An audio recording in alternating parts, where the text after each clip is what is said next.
What up, people? Listen, shout out to all the returning subscribers. Big you all up. If you're new here, hit the subscribe button, turn on the post notifications. Let me know what you want to see. If I can react to it, I will. You ready to see the title of this? By the way, let me just reintroduce myself again. My name is Versatile, aka the Akabula and Trust name you can trust when it comes to all things reactions. All right. If I sound a bit like nasally, yeah, it is what it is. All right. It is what it is. All right. But listen, let's get straight into it. Listen, you see the title already. I know. But the first thing we have to react to is this. All right. We're gonna go to the reactor guilds. Look to reactor, reactor guilds. We're gonna go to that first. Get me? Because you see this whole Diddy documentary. I'm telling you, it's like the whole world is reacting to this. The whole world. And I think the key thing is we need to find out what the key takeaways are. It's not just about 50 Cent, by the way. Like most people want to assume it's about. Do you know what I mean? Where is it? I swear it was on here that I saw it. No. Okay, yeah, it was probably here. I'll find it. Don't worry, people. No, it's not even there. All right, my bad, y'all. All right, let me just go to my notes. You know, this is where notes are important. You see, I went to the wrong channel. All right, it's the. Don't ask me why they call it Black Alpha. All right, that's none of my business. Get me? Yeah. But yeah, man, let me know what your thoughts are on the Diddy documentary so far. You know what I mean? Do you reckon? Oh my God! What is going on in? For real, what is going on? Like,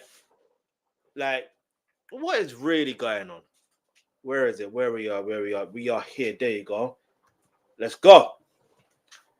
Guys, this is nuts. This is absolutely wild, dog. Now, people are getting fed up with 50 with his behavior, but he followed through. There are 9. You see, he literally followed through. All right. I know some people want to assume. You know what's magic? I feel like let me leave your answer in the comment section below. Do you believe, when 50 Cent said he was going to be releasing a documentary on Diddy, did you think he was trolling, or did you think he was telling the truth but also trolling, or did you think it was never going to happen? Because I personally thought, yes, it's definitely happening. Just knowing he does other TV shows and he's affiliated with other type of documentary. I thought it was going to happen. You know what I mean? It was originally called Diddy Do It, but I'm glad it's called The Reckoning because that has a better tone to it than Diddy Do It. Do you get it? It has a very better tone because we know he done it. Anyway, let's go. Mainstream Diddy documentaries right now. There are 9. I completely question whether we need these, how much we need these. Because here comes 50 Cent with another Diddy documentary. The Sean Combs The Reckoning documentary is going to premiere all 4 episodes on Netflix December 2nd. I think Netflix fibbed on this. This man really got enemies out here. I don't think he realized. And these enemies are bigger than we realize. And none bigger than 50 Cent. I will get onto the whole Tisa Tells situation. So if you're here for the Tisa Tells reactions, don't worry, we're going to get onto that. We just have to build up to that. You understand? Let's go. Man.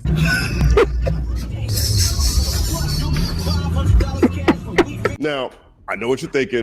What can 50 say that these other people can't say about Diddy? This is actually the wrong one. All right, give me a second, people. Diddy. I just realized it's the wrong one.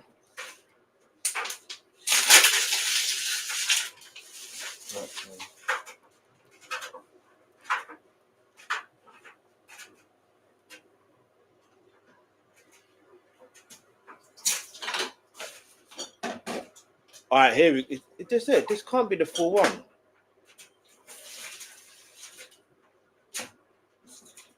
This can't be the full one. Really? Did I mess up?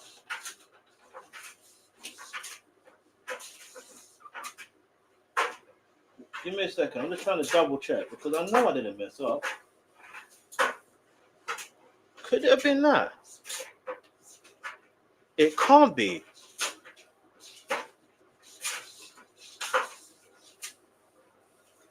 Oh well, let's just get to this one then. Is what it is. Same difference. Reaction compilation. Let's go. I didn't realize I messed up like that. Let's go. What's crazy about this is that I thought it was a joke.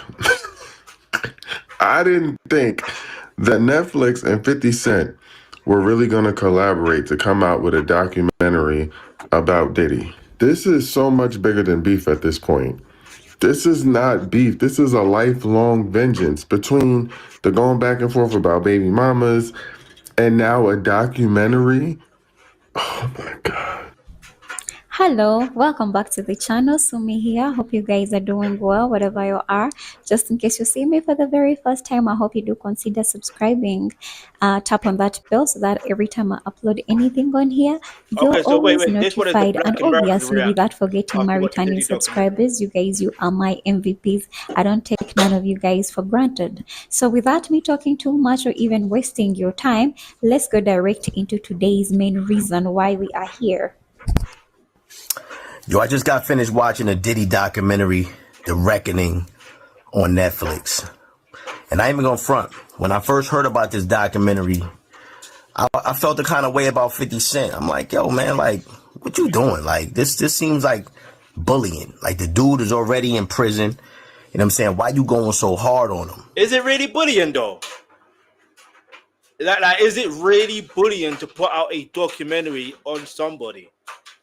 Like, I think this is why if you watch my reaction to the to episode 4, especially towards the end, I'm letting people know that there are a lot of people involved in this documentary. It's not just 50 Cent. Yes, he's an executive producer, but he's one of many. The woman he's sitting next to when he's doing the interviews is Alexandria Stapleton. She's the director and one of the executive producers. It just so happens that 50 Cent is, very popular and doesn't give a F. and we know he's been trolling Diddy since forever. You know what I mean? It makes me wonder, has he been trolling Diddy since, or longer than Ja Rule? Leave your answer in the comment section below, because that's an interesting thing. Let's keep it moving. Let's go. But then I watched the documentary and I realized how necessary this documentary was. Facts, necessary. I grew up in that era, the Tupac Biggie era. That's my era. You know what I'm saying?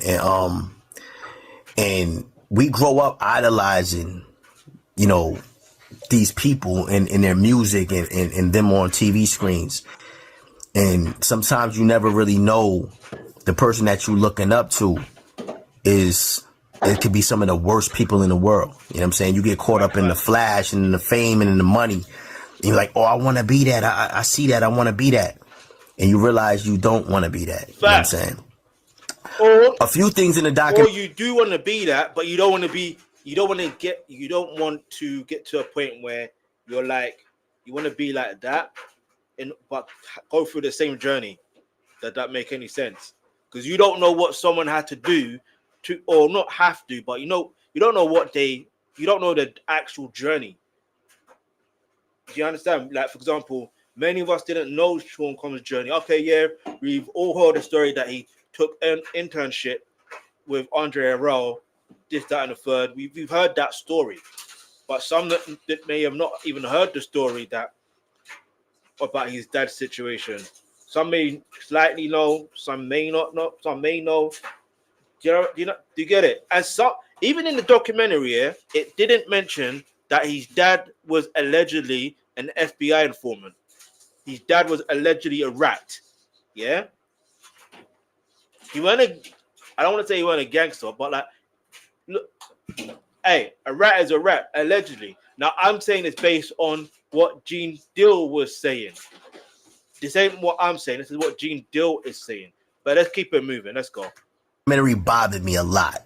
You know what I'm saying? You know, it's not just about Cassie. You know what I'm saying? It's about a lot of victims. But I'm going to talk about a couple of things that bother me.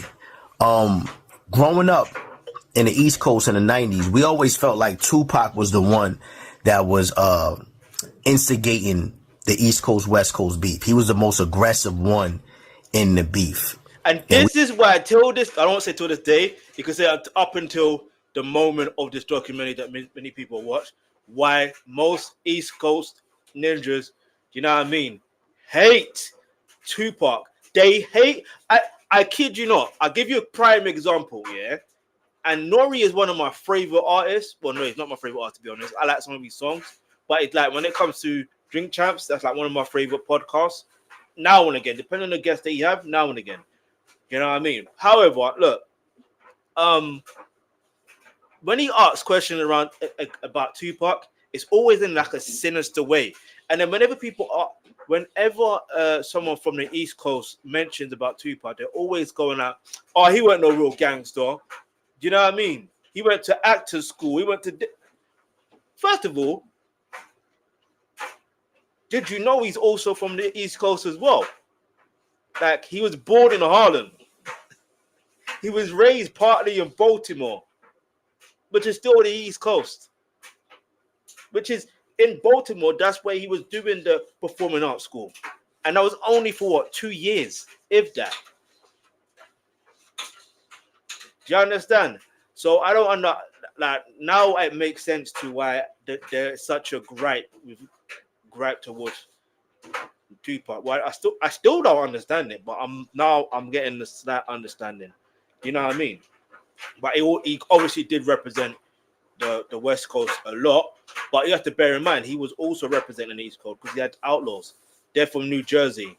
Even in the song "Hit 'Em Up," I'm from NW Jurors. Anyway, let's keep it moving.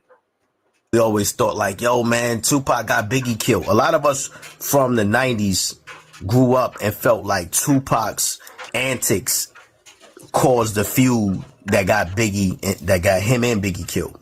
Time out. If you are from New York, if you're from New York especially, and you're from the East Coast especially, can you please let me know in the comments below? Is this how you lot genuinely felt? Especially if you grew up in that era. Like, literally grew up in the era. Because I may have grew up in an era, but I slightly missed it, if that makes any sense. But my perception has always been, and obviously I'm from the outside looking in. I'm in London. So therefore, I don't know. You know what I mean? But I'm just thinking, if you look at the timeline, obviously, Biggie was in the studio when Tupac got, you know what I mean, robbed and, hit in New York in Core Studios. Do you understand? Tupac felt that Biggie must have known who lined him up. How are you going to claim you're the king of New York and you don't know who's lining up your friend? Is that not a fair assessment to make, regardless of where you are from?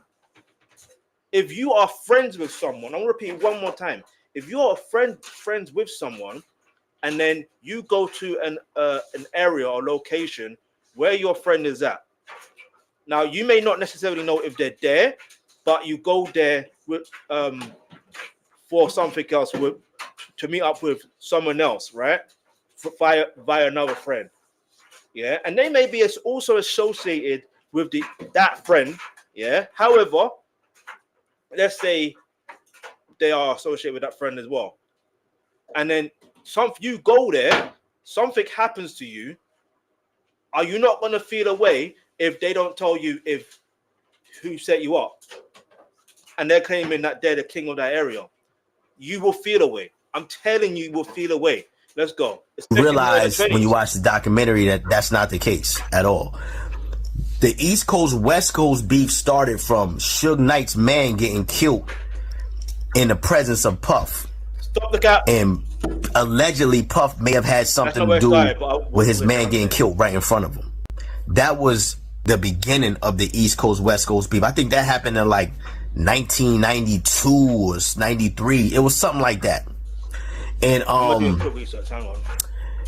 to know that when you talk about, you know, Tupac getting murdered in Vegas, that Tupac, you know what I'm saying, stomped the dude out, and then they swung the block and they shot up the car and he died. But that's not the case. Allegedly, Puff paid those dudes to go to Vegas and kill Tupac and Suge Knight. You know what I'm saying? But the fight just happened to happen on that same day. But those dudes were there. Okay, just to this is why I like to react, because sometimes some people will say things and they're not realizing the timeline.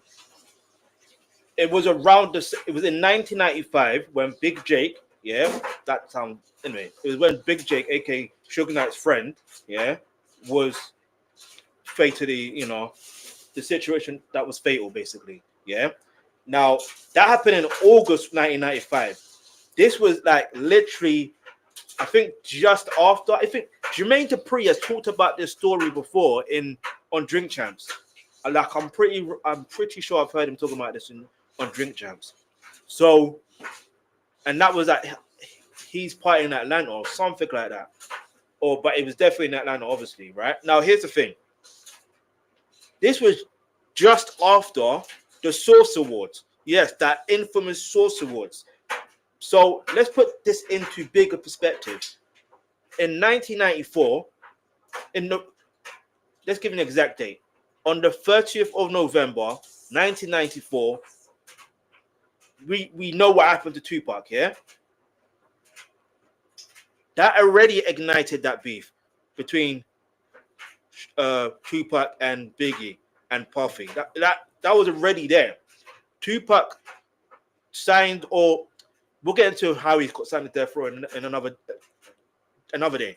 But he signed to that label, and when you deep it, he was in jail. He needed bail. Do you understand what I'm trying to say here? It just so happened that in 1995, he got released, I believe it was in October 1995. So you got to look at the timeline.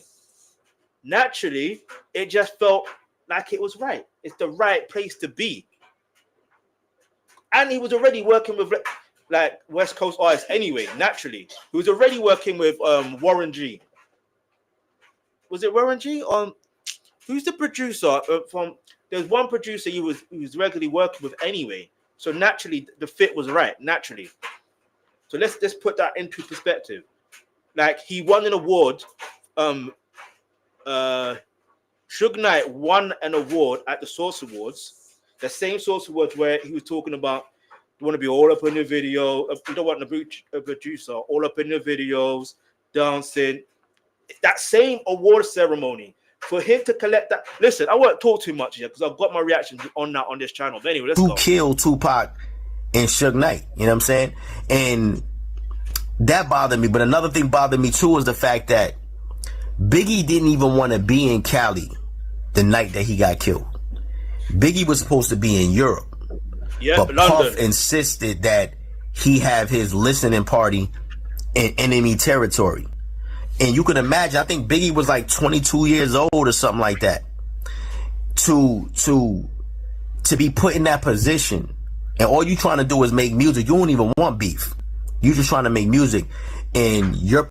I'm gonna pause one more time. You know what I mean? We'll get through this. Don't worry, because we will still react to Tisa Tells' reactions.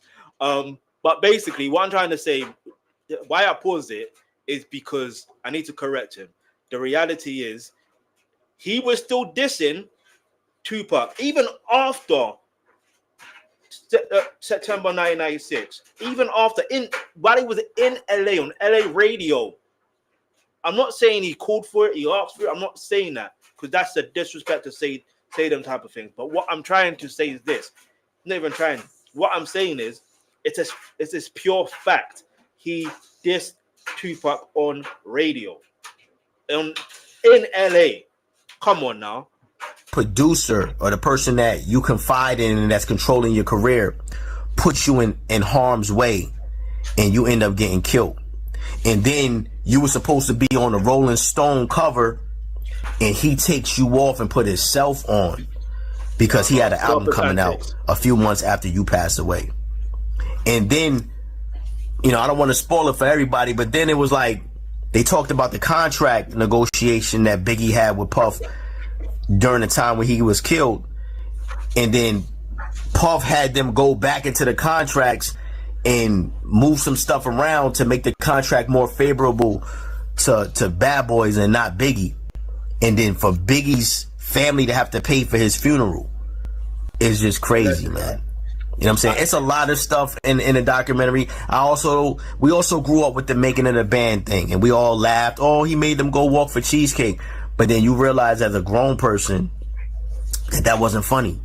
They was just some young people trying to make it in the industry, and you humiliated them to get a cheesecake. You know what I'm saying? Because you wanted to show your power over them, and none of them made it. Nobody made it. You know what I'm saying? It's sad, but I recommend everybody go watch the documentary, man. Yep. Go watch the documentary. I recommend it. I'm just gonna give my quick opinion on how I feel about Puff, and then I'm gonna let y'all go watch it for yourself. You know, we got R. Kelly's and we got the Bill Cosby's and the different black heroes in our childhood that slipped and did some crazy stuff. But I honestly feel Puff is worse, man. I feel Puff is worse because some of the stuff Puff was doing, these people didn't even know what was happening to them. You know what I'm saying? It wasn't just sexual assault. It wasn't just domestic violence. It was robbing people. It was robbing people's legacies. You know what I'm saying? It was murder. It was a lot of other stuff that was associated with him. It was about dudes going to jail like Shine for things that he did. You know what I'm saying? So Shine also, listen, anyway, when I will do my reaction to Nathaniel Rubin's her talking, her interview, because let's go. Watch the documentary for yourself. And I'm sure when you finish the documentary, you're going to come to the same conclusion that I've come to now, is that, we ain't got no role models out here, man. You know what I'm saying? Just trust God. That's it. That's it. So far, my biggest takeaway from this Diddy documentary is the most dangerous person you will ever meet is an insecure man. Because every single action that Diddy did that hurt somebody stemmed from his insecurity. And it is his childhood insecurity that stayed with him his whole life. And no, let's not do with that. Him not dealing with that, it bred greed and jealousy within himself. He was envious of all the other people around him that he felt like he was better than, and he felt like he deserved their spot.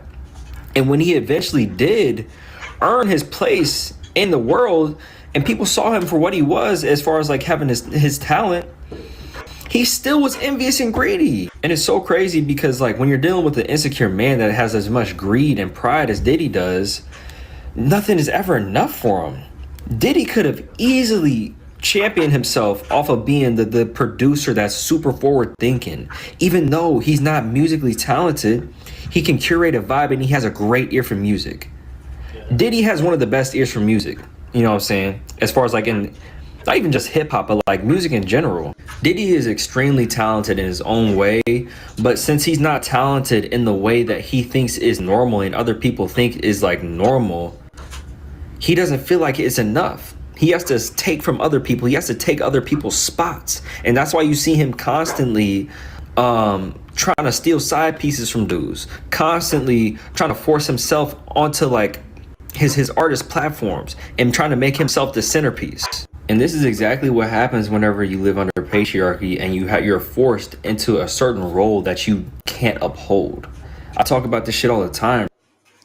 Time out. This ain't about a person being insecure or a man being insecure or quote unquote patriarchy. This is just basically a person, or do you know what I mean? Like someone who is basically evil, and do you know what I mean? We already see what it is. That let's not, because everyone's got their own insecurities in them.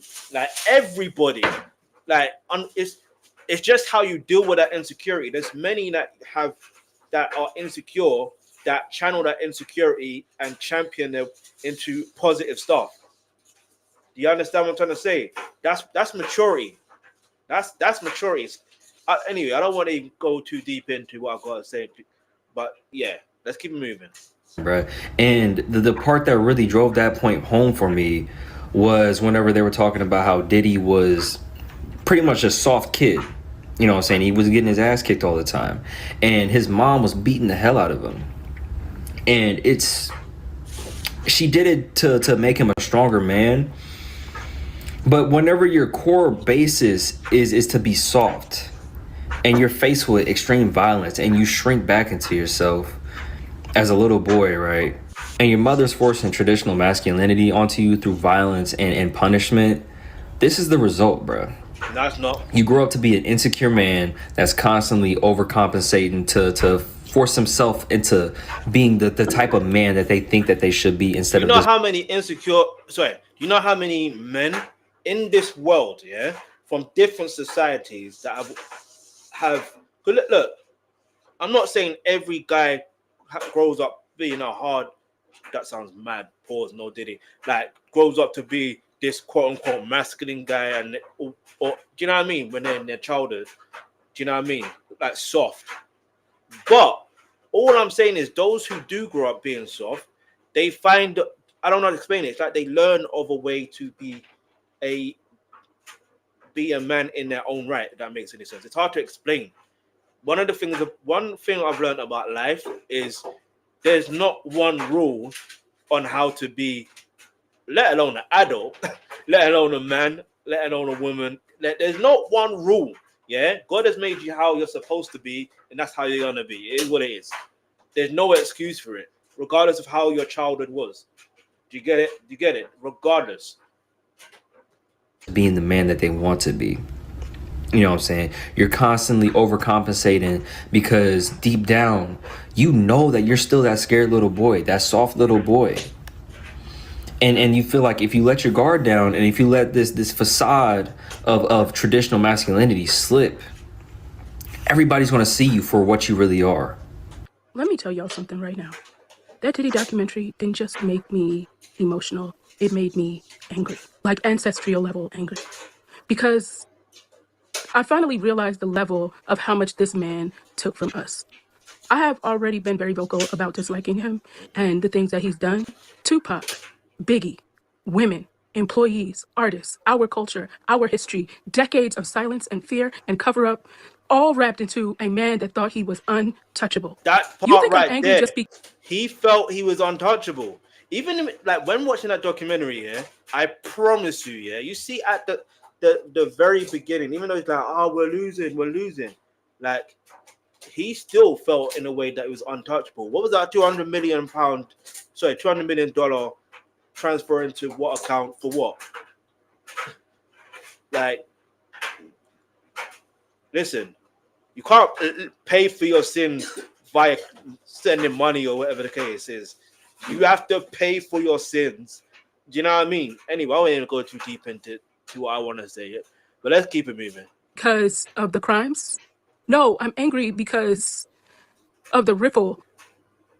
You know, like Tupac, Biggie. They weren't just rappers. They were the heartbeat of a generation. They were storytellers, visionaries, men who changed the world every time they dropped a track. And if what these people are saying is true, and it lines up with Keefe D and other people's stories, his ego was bigger than anything else, and that's what took them out. They didn't just rob their family. That documentary, yeah, although it's a 4-part series, they missed out on so much. They missed out on a lot. From what I'm aware of, allegedly, they missed out on a lot. Let's go. He robbed all of us. He robbed a culture of what could have been. And now that this documentary is like dropping witness after witness, people collaborating, the stories of Keefe D's, the details, like suddenly everybody's talking.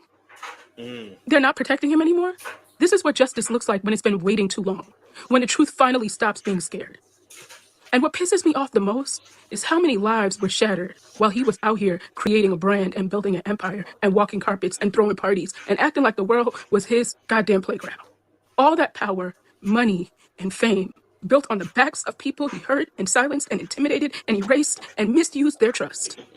So yes, I want justice. I want justice for Pac. I want justice for Biggie and for the women and the men that he has abused. For the people behind the scenes, for the artists who's lost their careers, for everyone whose life was twisted behind the scenes while we were all distracted by the shiny image of him. Shiny suits, even though, Anyway. And if these charges come the way I think they will, just know Karma didn't lose his address. It was just waiting for the right documentary. And I think that part of why this documentary dropped is to cause public pressure to get justice. All right, y'all. Now, I'm not coming on here to... She may have a point. This is why some people say, oh, 50's working for the feds. Nah, not really. However, the reality is, I don't know if he is, to be honest, but reality is, I don't know. But I feel like I don't think it's about that. I just feel like it's, like the way that Diddy is, it almost feels like he has this feeling and belief that he's above the law. Despite getting 50 months with time served, he still would feel like he's above the law. So what this documentary has done has made him and put him in a position where he's finished. He's literally finished. And this is just there's gonna be more to it. But listen, we're gonna get back to this later. We're gonna get to something else. In fact, let me keep this up here first, and then we're gonna swing over to. Hold on. We're gonna swing over to this tab for a minute. Give me a second if this wants to work. All right. So obviously, I'm talking about Big Jake, bodyguard, a friend, the music mogul, Suge Knight, was tragically by Atlanta club in 1995, while Suge Knight himself had a notorious career and rap records and legal issues. Often bodyguards Jake connected to Knight. Anyway, that's neither here or there. But yeah, at Jermaine Dupri's event in Atlanta, and it's so fun, not funny here, but if you watch my reaction to the Source Awards, you would realize, that if what's his name? I forgot his name. Mad Skills. He was saying Suge Knight was dissing Jermaine Dupri because Snoop Dogg style was getting bitten by the Brat. It sounds mad, innit? But hey, the 90s was a wild time. What can I say? Anyway, let's get into the go back to YouTube real quick. And we're gonna get into the Tisa Tells reactions, because that's what we came here for, to be honest. All right. So make sure to hit the subscribe button, turn on the post notifications to let everybody know what time it is. Yeah.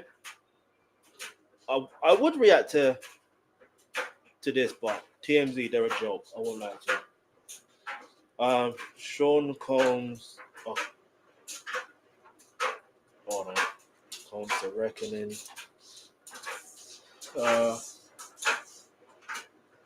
Recap. I put Tisa Tells. So yeah, man, if you're a Tisa Tells fan, let me know what content you want me to also react to when it comes to Tisa Tells. But yeah, let's just get into it. It gets to the first one. All right, let's rewind it first. Yes, or something. You have to go past that. Hold on. And then as you. And just if you didn't know, well, if you have seen it, you would know that that documentary has done more, and I mean more, right? Let me start over in case y'all didn't. Hey, what's up, guys? How y'all doing today? Well, baby, if you are Diddy, you have finally realized you are never getting out on parole. You are never getting out on anything. You guys, in 24 hours, the massive campaign that Diddy waged, that even put me in the crosshairs. We'll talk about that later. Let's not forget, during the trial, I had 40,000 people in my live. True. 39,999 were probably tuning in to see if I was going to get beat up. But when I say that The Reckoning on Netflix has single-handedly changed the narrative and exposed Sean Diddy Combs for not just who he is, but what he is, which is a double. You guys, I have exclusive behind the scenes. As you know, I was involved in the documentary. I have exclusive behind the scenes, but we're going to get into that as well. All right, because well, that isn't this, but like the reality is because she's in it, I thought it'd be nice to react to what she's got to say, and she's been on this case for a while, isn't it? Do you know what I mean? And there's a lot on naysayers. Also going to, and don't worry, it's spoilers, but you can still see the documentary. We're also going to get into an episode recap, the top most 20 shocking things, and we're going to talk about the way that we, not me, you and me, were vindicated. We're going to talk about the way we were vindicated. You guys, now I know y'all already know this because y'all watched me actually during the trial. You saw what I was doing, okay? Yep. For the first time in my life, I really saw what my dad meant when he said, sometimes you got to stand on business, even if it means standing alone. And baby, stand alone, I did. But what that documentary did was expose. Well, let's pause that for a moment because that's a bar. Shout out to her father for that, because that is a bar. Sometimes you got to stand on business, even if you're standing alone. That's a bar, because it's facts. Because do you know every time you can speak truth, and it can be annoying, yeah, when not other people are seeing they're not seeing what you're seeing. They're not hearing what you're hearing. They're not understanding what you're understanding. Yet. And then it almost feel like it's easier just to fit in and just be like, all right, cool, whatever. But now, stand on business. How the kids say they stand on 10 toes. You know what I mean? Let's go. Bottom feeding lowlifes that were on Diddy's payroll. And by payroll, we're also going to talk about those goofy jurors. Because if you guys don't remember, I did a live fresh from the courthouse where I was talking about Ponytail. That's my nickname for her. I was talking about Ponytail and the way she was acting a fool in that jury. And I am so surprised. And even that India man, I am so surprised at the way they got on Netflix and showed their ass proud. No, I think it was good. Can't clap. I'm good. They show themselves. And here's the thing, yeah. I would have liked to have heard from every single juror because I think there was, if I remember correctly, there was 8 men and 4 women. And I said it during my actual initial reaction, yeah? That doesn't make sense to me when you're talking about justice. Like, jury duty is important. You're talking about a legal situation here. And it's like, and because of the situation, you would at least, in general, in any situation, you would want it to be fair. When I say fair, I mean 4 women, 4 men. What's wrong with that? But if you look at the picture of it having 8 men and 4 women, it's imbalanced. Do you understand? Because I feel like, yeah, the Indian guy and the black woman, do you know what I mean? It's like, yeah, they may have felt how they felt when they were during the jury service. But the reality is, if there were, do you know what I mean? Other people, well, 3 others from their gender, it would have made things a lot more better, so to speak. But anyway, let's keep it moving. Let's go. The other, the Indian man, the misogyny, the disgustingness. Yo, somebody check his wife and loved ones because I don't believe that they're not walking around safe. Also, we're going to talk about Ponytail, the juror that was a super fan and is sitting there with this smug smile laughing. Why were we vindicated? Because remember how there was a big PR smear effort that now we can see it was pretty much financed by Diddy. Remember when he said, give me the dirtiest of the dirtiest, the lowest of the lows? Well, half these people from the manosphere on YouTube, baby, they did it, okay? Shout out to the people that actually stood on business. We're going to get into the recap, but let me just say this. Shout out for the people that actually stood on business and didn't take the Diddy payout, which, as we can see, Diddy don't even pay. Shout out to Ticket TV for standing on business, for doing research, for being an advocate, not just for a Black woman, but all women and all victims of abuse. Ticket TV stood on business, even if it meant standing alone. So many people stood on business, and so many people that when this actually started, they were on the right side and they crossed over because at the end of the day, they didn't care who was right or wrong. They just wanted to be on the winning team. And like life has shown them, you're on the losing team because you are a loser. Again, we got to take a victory lap because it is crazy. it is crazy. It is crazy that it's like everybody that stood on business lost so many opportunities. That mess you saw in the documentary about Diddy blackballing people in the industry clicking up, and now look at everybody's running scared. I didn't know. Joe Button, he seems horrible. The entire Breakfast Club. What? Diddy said what? Everybody's running scared because now nobody wants to be associated with the man that they spent the better part over 2 years bigging up, running interference, because that was their friend, right? But now that it's out and 50 Cent ended Diddy's. Hear me out, yeah. I know what she's saying, yeah. And I don't want to pause too often. Excuse me. I don't want to pause too often as well. Like, excuse me. Like, there's another side to it, and it's not an excuse. It's not an excuse. What I want to say is, you see, when it comes to these type of situations, some people are literally scared for their lives. Do you get it? And that's another thing. They're scared for their lives because you know what he's capable. You know what Sean Combs is unfortunately capable of, allegedly. So when you put that into perspective, naturally you're gonna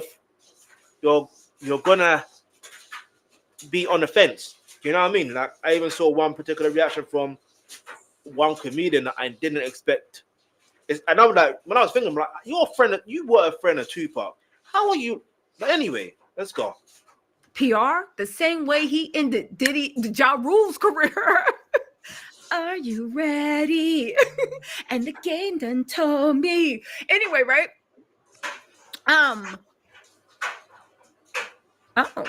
Okay, so the J-Lo thank and you so Ja much, Rule right? Hilarious. The thing is, let's get back into the Diddy thing. We now see through the documentary that remember when there was a big PR campaign, right? Tisa lied. Tisa lied. She lied about everything. She lied. I was in the courtroom. That. You guys are MFing liars. Remember that. And now that the truth's out, and I'm not under an NDA, let's actually talk about it. Not one of y'all were in the courtroom. And you know who I'm talking to. Y'all was sitting there outside playing hooky. Kids that weren't educated in school. You didn't know what was going on. Ask somebody to read a legal document. Ask half of them to read, okay? They couldn't do anything. Why? Because they, I believe, were on the Diddy payroll and they were getting handouts and press releases. The same way Diddy's team tried to literally, to quote Foxy Brown's dumbass, spin me like a sucker and put me on the not even the payroll, because Diddy don't pay money. He gets taps on the head. He gets maybe, right? They tried to put me on the Diddy PR machine. And when I said no, and because I stood on business, they tried to destroy me. The same black men that tried to say, right, which is actually really so, the same black men that were lighter than me talk about I'm not really black. It's just a dumbness. It's stupidity. Sometimes I would look and be like, who's gonna, sometimes... I will say one thing the Diddy team called me. It literally removed a lot of stupidity out of my mouth. Because I'd be like, oh, shut up. Ain't nobody going to believe that. And then people believed it. And I was like, wait, what? Dummies. Anyway, right? So listen, the same black men. Oh, thank you. Thank you so much. Hold on, we got a few super chats. Let me rant because I have something to say. Okay, and then we're gonna get into the top 10 things. But let me just talk my shit. Make sure you hit my Bronco 305. Thank you so much for the super chat. And Tattoo MD said, loved your appearance. Keep it up. Thank y'all so much. Oh my God, Bronco 305. Thank you so much for the super chat. Bronco 305 to 954. So you moved from Miami to where? Is that Virginia? Anyway, and Tattoo MD, thank you so much. I appreciate the super chats. Okay, right? The same people that were sitting there spinning desperate because their demon king was telling them to dance, literally went on a full-on assault on a black woman. Funny thing, everybody cares. And all these dusty old women that literally the only value you can have to those misogynistic men was literally trying to dunk on me. That's what y'all get. Did he pick you? Did he choose you? Getting Did you a get that lift date? back. Did you get anything? Exactly. Hey, Tisa Tells is getting The whole point of the lift matter back. is they all came together because Hey, Diddy's team now saw wait. Let me pause for a few seconds. This is why, yeah, in life you never try to do someone down dirty, yeah, because when it's time where they're proving that they're right, you ain't ready for that. You get me? You're not ready for that. That's why it's like, first of all, why would you even want to, like, if you disagree with what someone's saying, you disagree in it naturally. Let's be like, we agree to disagree, move on. You don't have to insult someone. If you're I don't want to say if you're an adult, you don't insult someone because it's what it is. But like, and the reason why I'm saying that is because I don't want to make it think like it's childish to insult someone, because a child shouldn't insult someone in the first place. Like, you know what I mean? No matter how young they are, they shouldn't insult nobody. You know what I mean? So, but anyway, but I will say it's anyway. I won't. Yeah, let's keep moving. Even though there were a lot of people that were anti-Diddy, I made sure I was there in rain or shine, and I made sure I showed up to the courtroom, and I sat in the main courtroom. Yes, don't get me wrong, the overflow room, if I had to, I would do it. But baby, I made sure I was there rain or shine, and I made sure my security was there too, right? And let's talk about it, right? The same people that literally, because they couldn't get me on Diddy's side, they couldn't get me to bow down and kiss the rings. Like I said, there ain't no access you can sell me. There's no movie review. I didn't even think you were that good of an artist. I thought Diddy's music was mid. There's nothing you can offer me that would ever make me sell my integrity. And the same people that are silent now, that the world sees, that were screaming, Tisa lied, Tisa lied. I was in the courtroom and had things spinning left, right, and a third, while people that were smiling in my face, acting like one of my friends, were keying because they were praying for my downfall. And bitch, I'm still up. I know you hate to see it. Sorry, mom and dad, if y'all watching this, turn the volume off. It's gonna be cursing today. Turn the volume off, right? Let me turn my phone to do not disturb, because I don't even feel like hearing it, right? The whole point of the matter is they all came together because they needed to discredit me, because I was the only person that was anti-Diddy and thought that all the victims were telling the truth in the courtroom. And I said, I remember how everybody said I lied. No, you lied. Because when the jury came out, they came out with that not guilty shit. And everybody was just like, oh, maybe she did lie. The documentary proves, by having those dizzy, dumb, morally bankrupt, in my opinion, jurors on there. Diddy didn't lose because he didn't win because he was innocent. He did not win because he was innocent. Everything I told you that happened in the courtroom, from the testimony to the sidebar, that dizzy juror, well, apparently from the video, literally talking about, he didn't influence me, but when I nodded, he was nodding, and he was like, do you see this? And I was like, yeah, it's like from the making of a band. And this is what I try to say, yeah. You know, when it comes to information, it's how you use it. Also, I just want to say something as well, yeah, because there is one other person that I subscribe to their channel, I watch their content on a regular basis, and even they were against Tisa Tells as well. Like I was literally shocked, and I'm like, I'm not even gonna get into this. Because I don't know why. Do you know what I mean? Because like I said, if you disagree with something someone says, you can disagree. And if you in this case scenario were at the trial and you were seeing things from your perspective, you just talk from things from your perspective. Don't say, oh, this is not true. Just be like, oh, what this person said is not true. Just talk from your perspective. You will always win if you talk from your perspective. Let's keep it moving. Let's go. That same juror that I rang the bell about literally came out so proud. Oh, well, a lot of things were said, and I was like, that didn't happen. Dizzy, didn't happen, because why do y'all think y'all had to be there from 9 a.m. to 6 and you only came out for a few hours at a time? Because there was a battle for the case being waged. There was a battle. And I know that sometimes I was very like hard on the prosecution, like, yo, you need people that's down with the culture, you need this. But now I'm hearing what those dumbass jurors said. They wanted Diddy off from the get. That juror Ponytail was the same juror. I saw her. I did a live about it in real time, where she literally, when Nicole Westmoreland was doing the most morally bankrupt cross-examination I've ever seen, that literally was like, there was another girl in the front row and the guy that got dismissed. She turned around like, do you see this? Like, she's talking to her, mommy, do you see this? And she turned around and then Ponytail was like, I told you she was lying. Mouth that out. This happened while the trial was going on. That girl was showing up. Excuse me, wait. So you're telling me the judge didn't see that? The judge never saw that. And I'm pretty sure there's like usually a lead when it comes to jurors, right?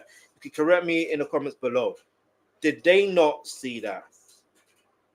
Like, who else saw that? Because you can't be doing that. And showing out. And I hope this proof. Why are we vindicated? Because everything we said happened in that courtroom is God's honest truth. And the only reason Diddy got off is not because he was innocent. It's not even because the prosecution put on the bad case. It's because, as you can see, those jurors were corrupted. Those jurors were corrupted. And that girl, that dumb Ponytail, in my mind, I think she wants to feel like the hero. She is proud of the fact that she got her childhood idol off. Oh, I'm not a fan, but yet you telling us every movement and everything that Diddy did, he was not and I was not. And I was like, oh, do you hear this? Jurors are not supposed to do that.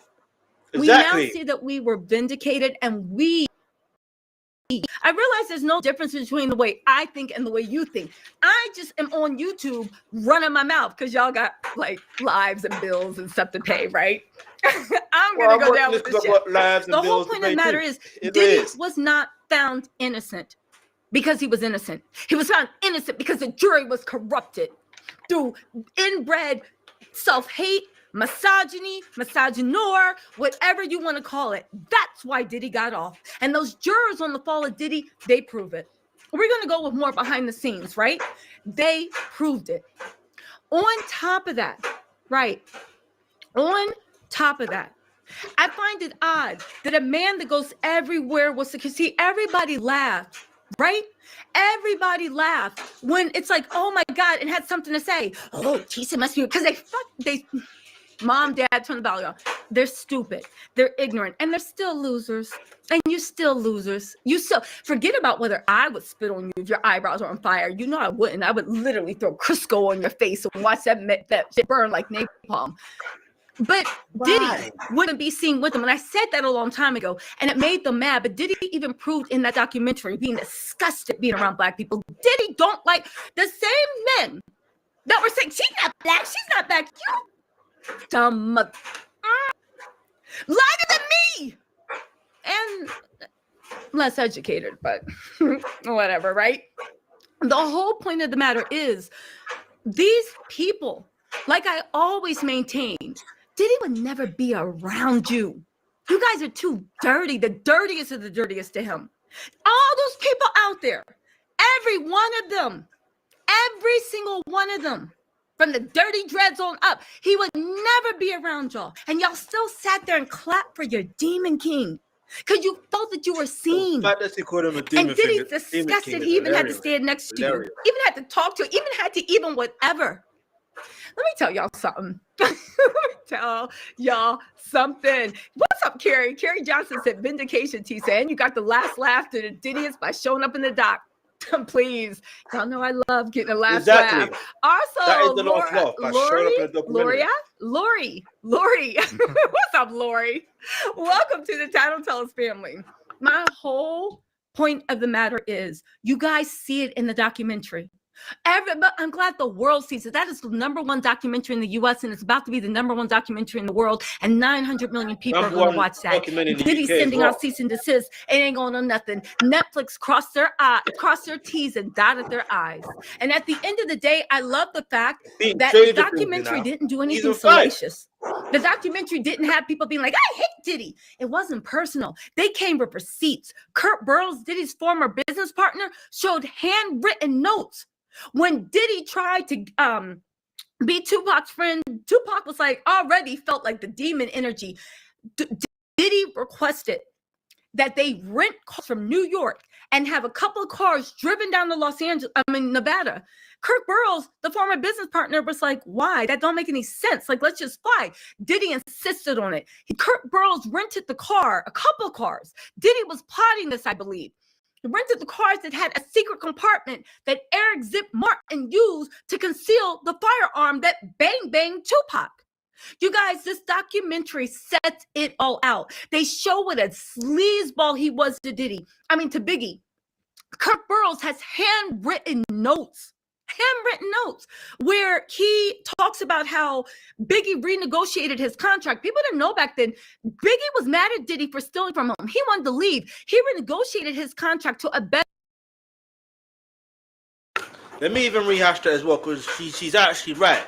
Because why else, yeah? I know there's going to be some parts of some movies that are not always 100% accurate. I understand that when it comes to biopics. But you see with, I think the movie was called Notorious, yeah?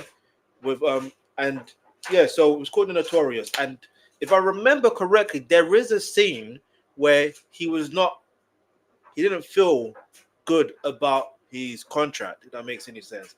I can't remember if he went to renegotiate his contract in the movie. I can't remember verbatim. I'm going to have to rewatch. However,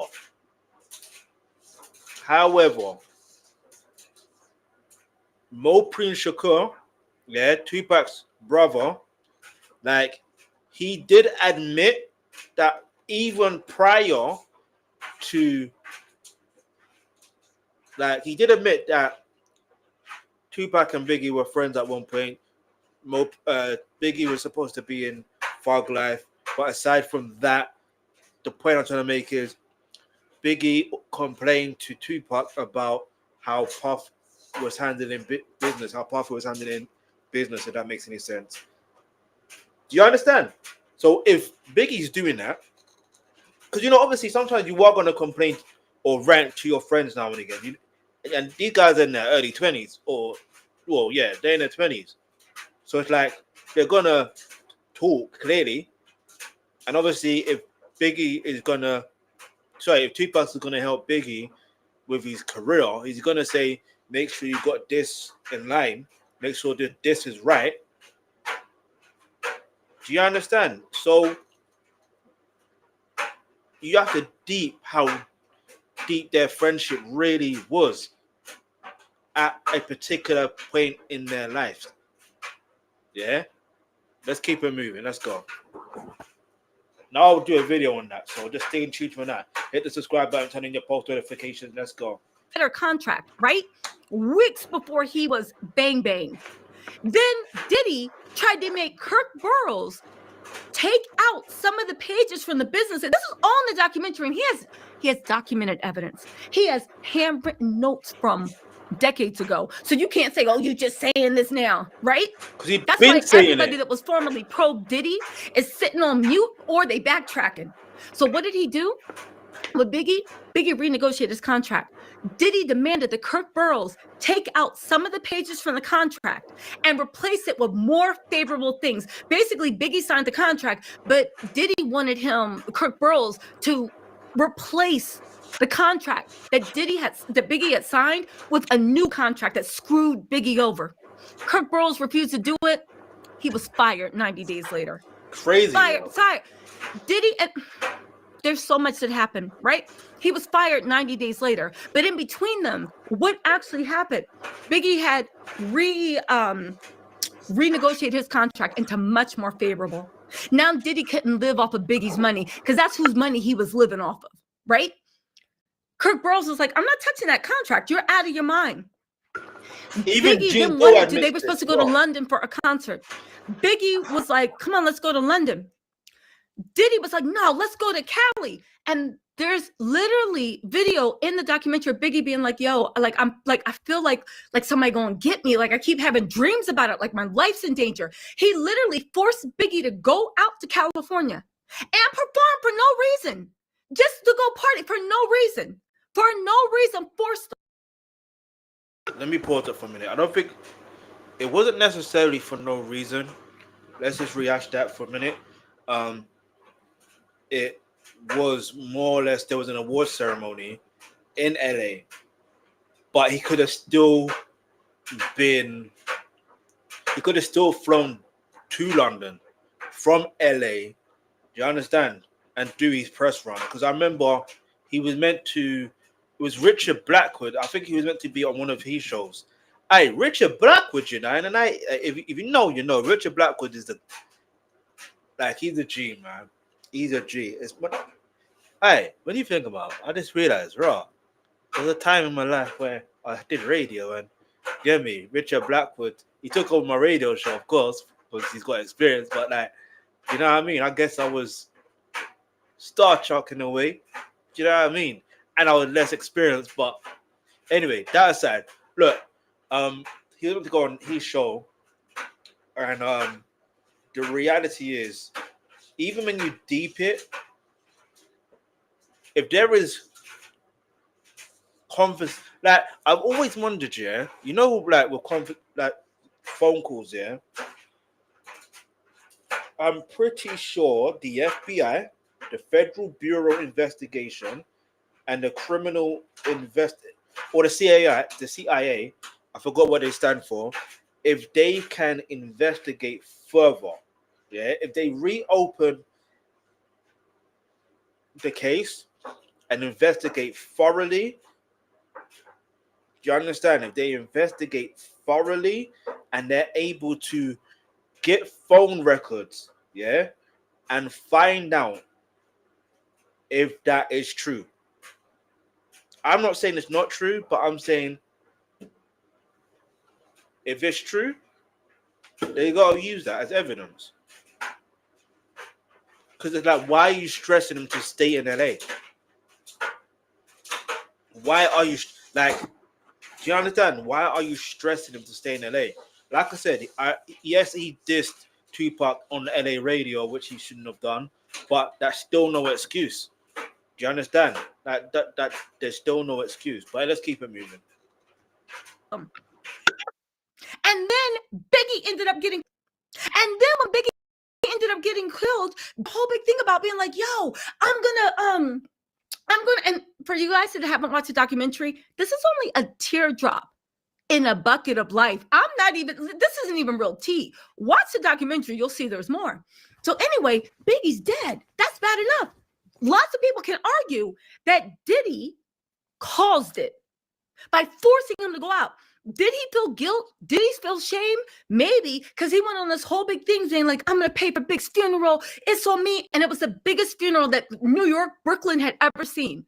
Everybody knows how much the Northeast loved Biggie, right?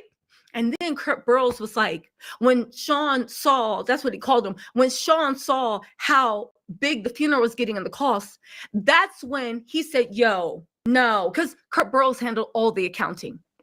And everything's in handwritten notes. That's when he demanded that Biggie's costs be recouped and that Biggie pay for his own funeral.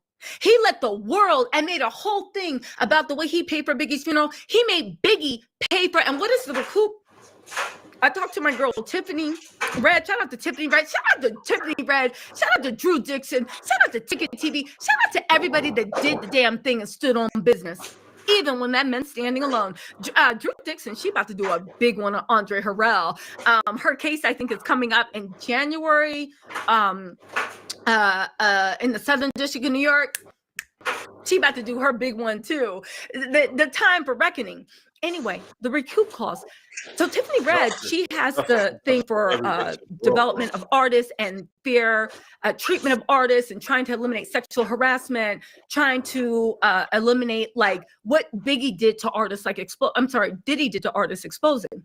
Anyway, let's go back to the recoup. So Tiffany Red said recoupment is the bane of every existence. When you think you sign this contract, they charge you for this, they charge you for that, they charge you for this. So before you get a penny, you are basically paying back like your life's blood. From industry insiders said that was such a low down thing to do, to make a dead man, supposed to be friends who you literally basically forced to be in a position that put his life in. Now we can argue whether he. And here's the thing, yeah. Like, just to this is why it becomes a lot more interesting, yeah. Like, I want you to realize something, yeah. You see, we're gonna swim back to it, yeah. I want you to see this, yeah. Like, basically, let's deep this for a minute. Obviously, it was March. Hold on, why is it not typing? March 9th, 1997, yeah. Obviously, that was the time, you know, the unfortunate situation with Biggie. See, even just type in March 9th, 1997, that's literally the first thing that comes up, right? Now, I need you to understand something, right? Now, how comes it remains unsolved? We'll get into that in another day for another subject, right? Now, aside from it being March 9th, right, 1997, when hold on, let's see. Yeah, when did Biggie release his second album? Because you gotta remember, his second album, if you look at the timeline, he only released one album when he was, you know what I mean, physically alive and stuff like that. But it sounds mad when you actually put things into proper perspective, right? Now watch this. Biggie's second album, Life After, was released on March 25th, 1997, just 16 days after his unfortunate, after the loss of his life, yeah? Now, I need you to understand, yeah, the timeline, yeah? Now watch this, yeah? When did, well, we should know the date, it's 997, so 996, September 14th, 13th, yeah? Right? So, in regards to Tupac. Now, when was Machiavelli, how do you spell Machiavelli again? Machiavelli, the Don Illuminati, hold on, the Don Illuminati, 7-day theory. That's a mad title, and knowing that it was technically 6 days. That anyway, we know Tupac was kind of prophetic like that. Anything he says, for some reason, it just ended up that way. It's mad. When was that released?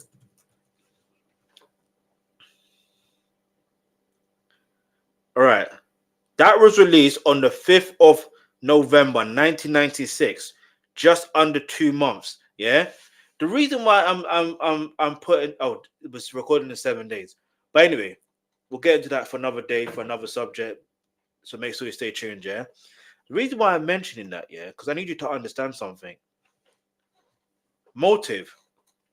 In fact, I need to see something. Let's go back to that for a minute. When was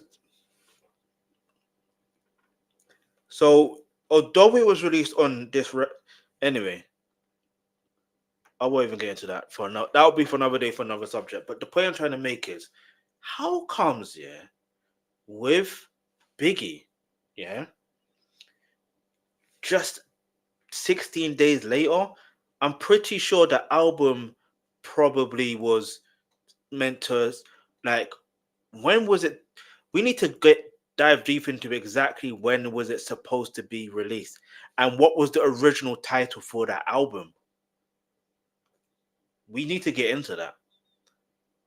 But anyway, because Kurt Burrows did admit that wasn't the original name for the album, so it's 100% plausible to believe that, yeah, he paid for his own funeral, basically. That's mad. And I get it. He's estate, the executor of his estate now, which is also the person who's the executor of his mother's estate, but I think he was also Biggie's manager at one point.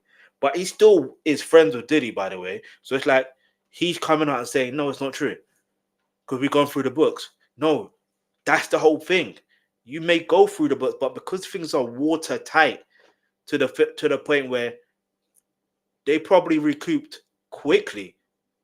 And this, anyway, I won't even, not quickly, but it made a lot of money. Let's keep it real. Let's go. He didn't care about Biggie anymore because he couldn't make any money off of Biggie anymore. We could argue about maybe he's just a stone cold narcissist, that just don't care, right? Move people around. Anyway, he made Biggie pay for his own funeral. Biggie's daughter years ago, but nobody wanted to listen to her, said that Diddy don't help that family with nothing. Biggie's mom don't seem to like Diddy at all. Exactly. So then not only did he make Biggie pay for his own funeral, this is after Diddy already owns about 80% of everything that Biggie makes because Biggie had signed a bad deal, right? And when it was time for contract renegotiations, the new contract hadn't taken over. So Diddy still has the same percentage that he had. So already Biggie's only getting maybe 20-30% of all the money he made. And then out of that 20-30%, the rest is going to Sean. And Sean is making the estate pay for the funeral that he said he did. But it's not over. After that, everybody wanted Biggie. Like his memorial, because after first Tupac, now Biggie. I guess the whole hip hop thing was just like, oh my God, this is like, we need peace in the Middle East. So anyway, after that happened, and after Diddy did that, Vibe was like, yo, we want to do a memorial issue for Biggie and his impact on the culture, blah, blah, blah, blah, blah. Diddy insisted that he be on the cover and not Biggie. He insisted. And Rolling Stones, as much as I despise that magazine, I despise them. I genuinely despise them, yeah.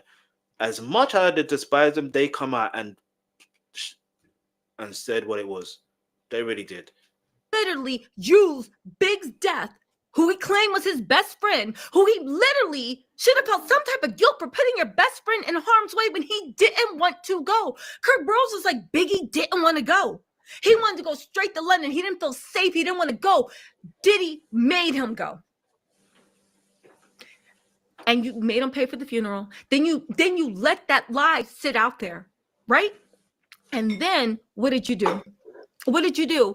Every cover that should have been his, every memorial, even that song, I'll Be Missing You, you used it to catapult yourself to fame, just like I believe he used Kim Porter's death the same way. And now that I see what happened to Biggie, and now that I see what happened to Tupac, and it's laid out in that documentary, again, go watch it because come to your own conclusion. But baby, for real, they gave me enough evidence. After we saw that, now I want to know what happened to Kim Porter. Now I want to know what happened to Kim Porter. And no, I don't care what the damn kids have to say because as we see in the documentary, Justin Baby Diddy. In our documentary, I think it was either Little Baby Diddy, I mean, I don't want to say it, but I'm going to say it. He's actually Baby Wolf. If you know, you know. Do you know what I'm saying? But nah, for real. And it's unfortunate. Yeah, let's be real.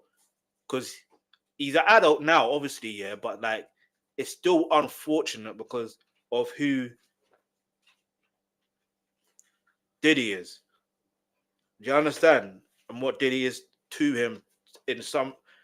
Yeah, what is his father figure, innit? Do you know what I mean? Now, whether he... Anyway, whether Misa wants to come clean to her own son and say, do you know what I mean? Anthony Wolf Jones, do you know what I mean? If she wants to do that, that's on her own. Like, listen, I all I'm saying, I was saying it when I was watching the documentary, like, Quincy looks exactly like his dad, like a spitting image. Like, it's remarkable.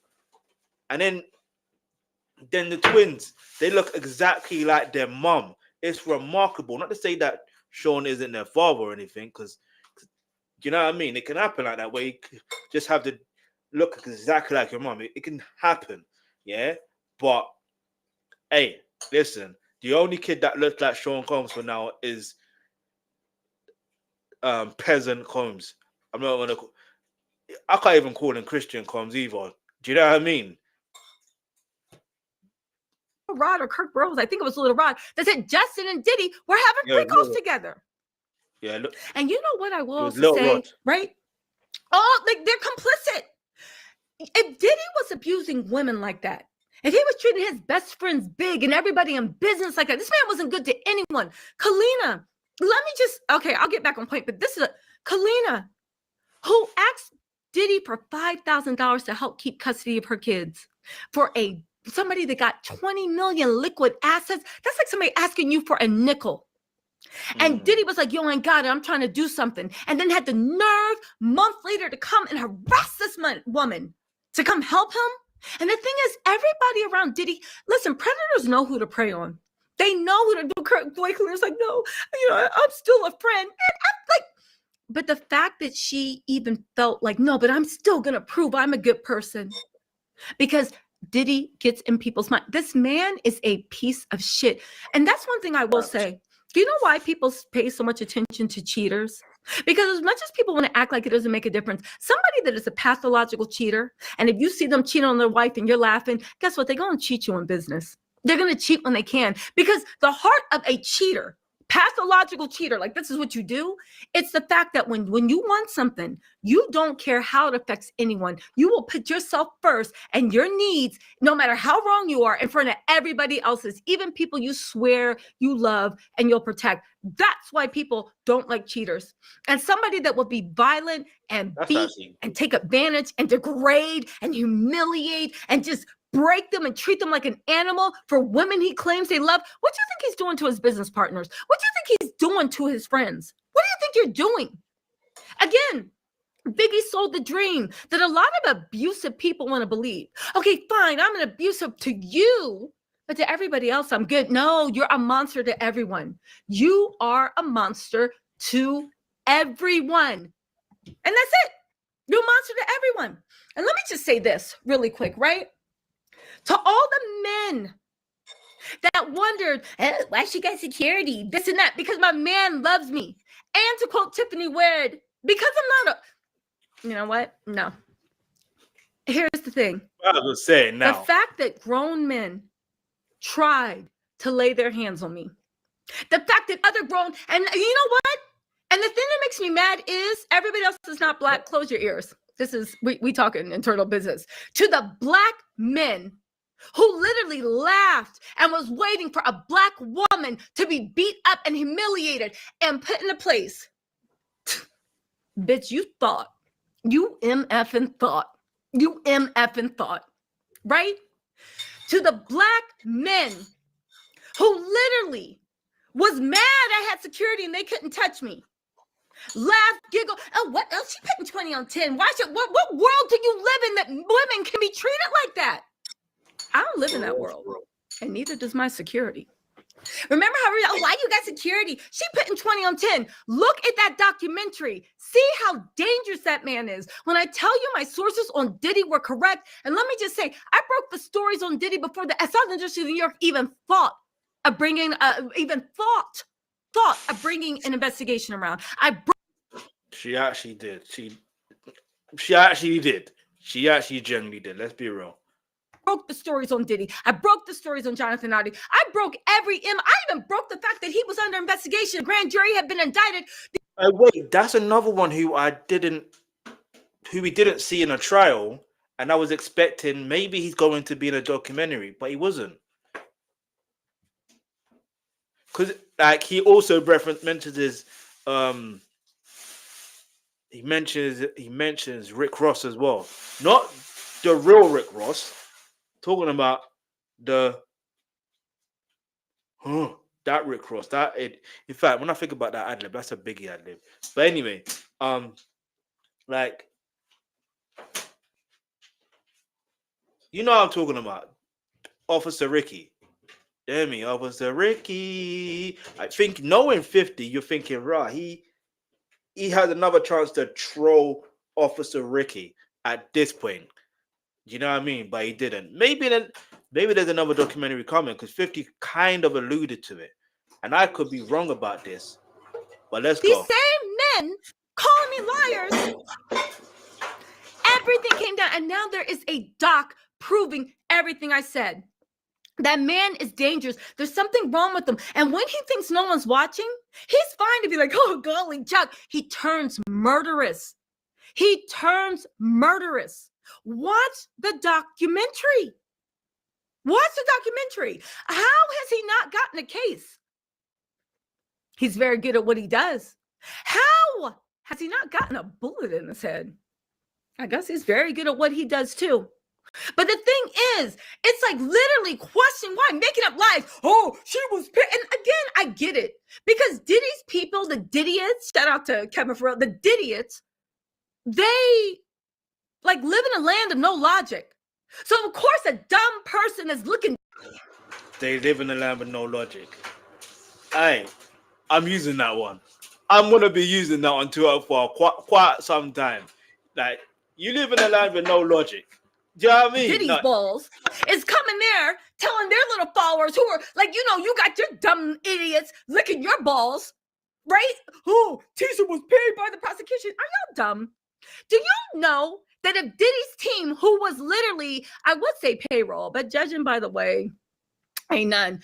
Do you understand that if Diddy's team had even iota, that if anybody with a gag order on the term was being influenced, fed information, or paid by the prosecution, do you know that would have been a mistrial? And do you know that Diddy would have walked free? Now, I know y'all know it, but those stupid slime balls that were sitting there trying to do whatever, they knew their people were too dumb to do it because all y'all want to see is a woman get beat up. All y'all want to see is a woman shut up. All y'all want to see is a woman get on her knees. And do you know why y'all didn't say it? Do you know why? And do you know why they still hate me? Because the quote Tiffany did, because I'm not a weak ass bitch. I'm not. There is never anything that anyone can, and I'm not saying I'm perfect, but baby, there is never anything anyone can give me or sell me to ever sell my integrity. I will never stand for an abuser. I don't care if they got $1 billion. I don't care if they run the whole world. I guess we both gonna be broke. I don't care. I lost so many opportunities, so many potential deals, so many whatever, because again, Diddy's friends are far and wide in the media. And the reason why a lot of people deals because they was doing the same thing too. But you know what? Who cares? Who cares? Who cares? The fact that there were so many people that were praising Diddy and his security, talking trash for me to protect myself when there were literally people trying to do me harm. And I did about it because at the end of the day, I'm not a weak ass bitch. You know, y'all wasn't going to see me crying. Y'all was waiting. Y'all was laughing. Y'all was hoping that at the thing, y'all would like what? Reduce me to tears? Bitch, get out of here. Right? They was praying and they was hoping. Wipe that smile off their face real quick. But, right?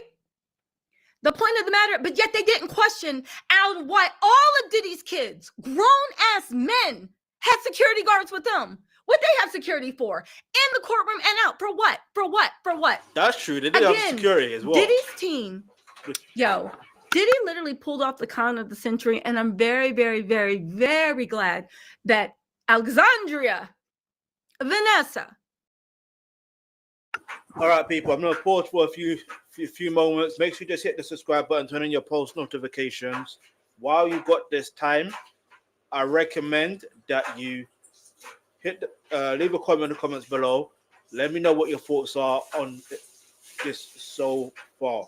Yeah, just let me know because there literally is a lot, and it's just interesting how, you know, how some situations can be. The fact that she was there reporting, was, you know what I mean, talking about situations before the prosecution did their thing. So when you deep it, like there's a lot. When we're talking about, there's also the whole Tupac situation, there's Biggie situation, there's the Kurt Burrows situation. And this is all within the documentary, by the way. We're talking about Kurt Burrows.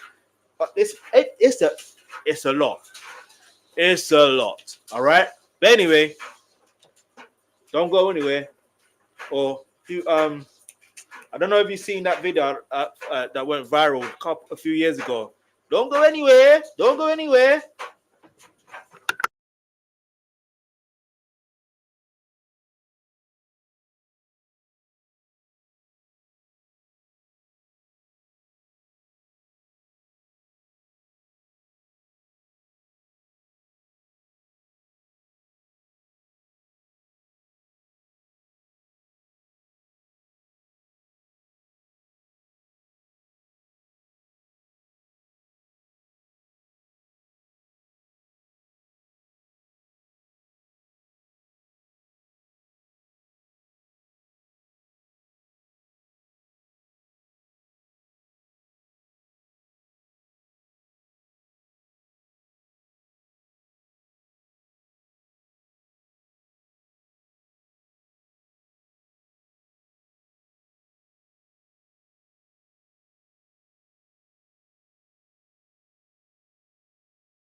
All right, people, I'm back.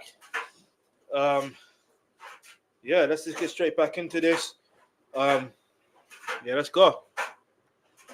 50 literally put an end to all of it. Everybody sees his nonsense laid out. Everybody. And the people that were literally going, ask yourself why, even with the Diddy trial, every single blogger, I became the subject of their thing.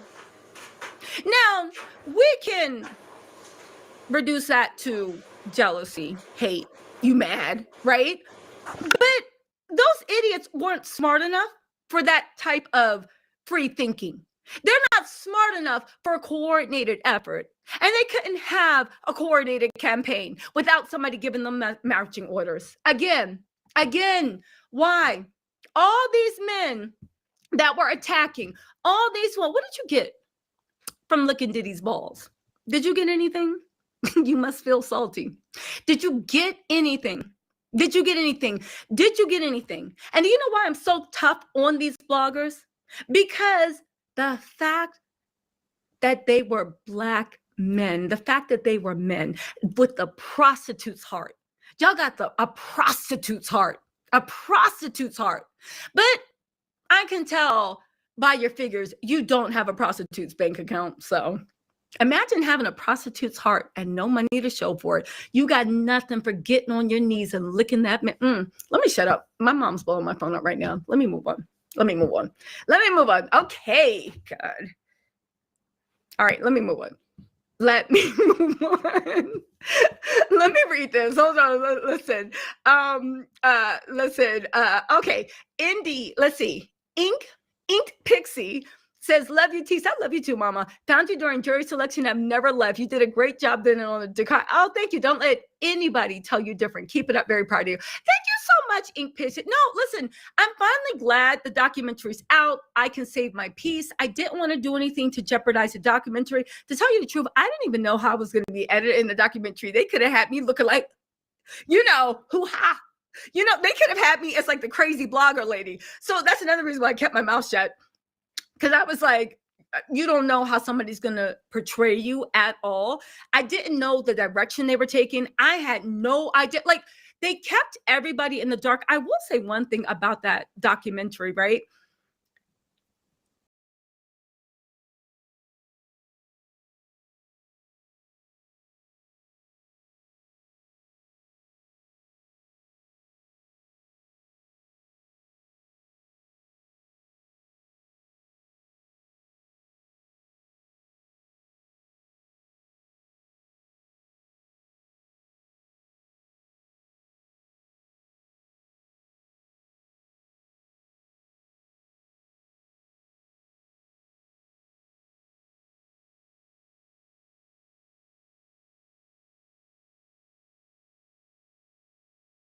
I think they were like moving locations like every few days. Oh, wait. I was paused. I'm saying, what was I saying before? I was saying I had an inkling that the documentary was going to happen because, one, obviously, not even obvious, but there was someone else that was making the band. I forgot what series, but basically, he on Art of Dialogue platform, he basically, give me a second, he basically, what I needed just drop, but anyway, he basically mentioned it. Do you know what I mean? He basically, actually, let me not do that. He basically mentioned that they're going to go into details. You understand? They're going to go into detail like how he was raised, blah, blah, blah. I was like, all right, cool. We know it's definitely happening. You know what I mean?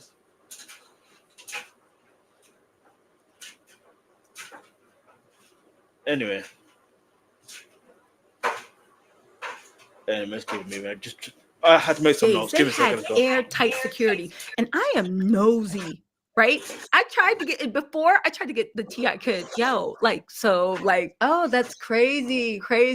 So What's going to be in the documentary? Right. And what they say, you know me, I'm always trying to get like just a little bit extra, right? I just always want to know what's going on. They kept that mess so locked down. The security every day or everyone, there was different locations. Security was tight. There was armed security. They did not play about that documentary because the word on the street is people were trying to shut that documentary down. Pow, pow, pow, pow, pow, by any means necessary. They did not want that documentary to come out at all.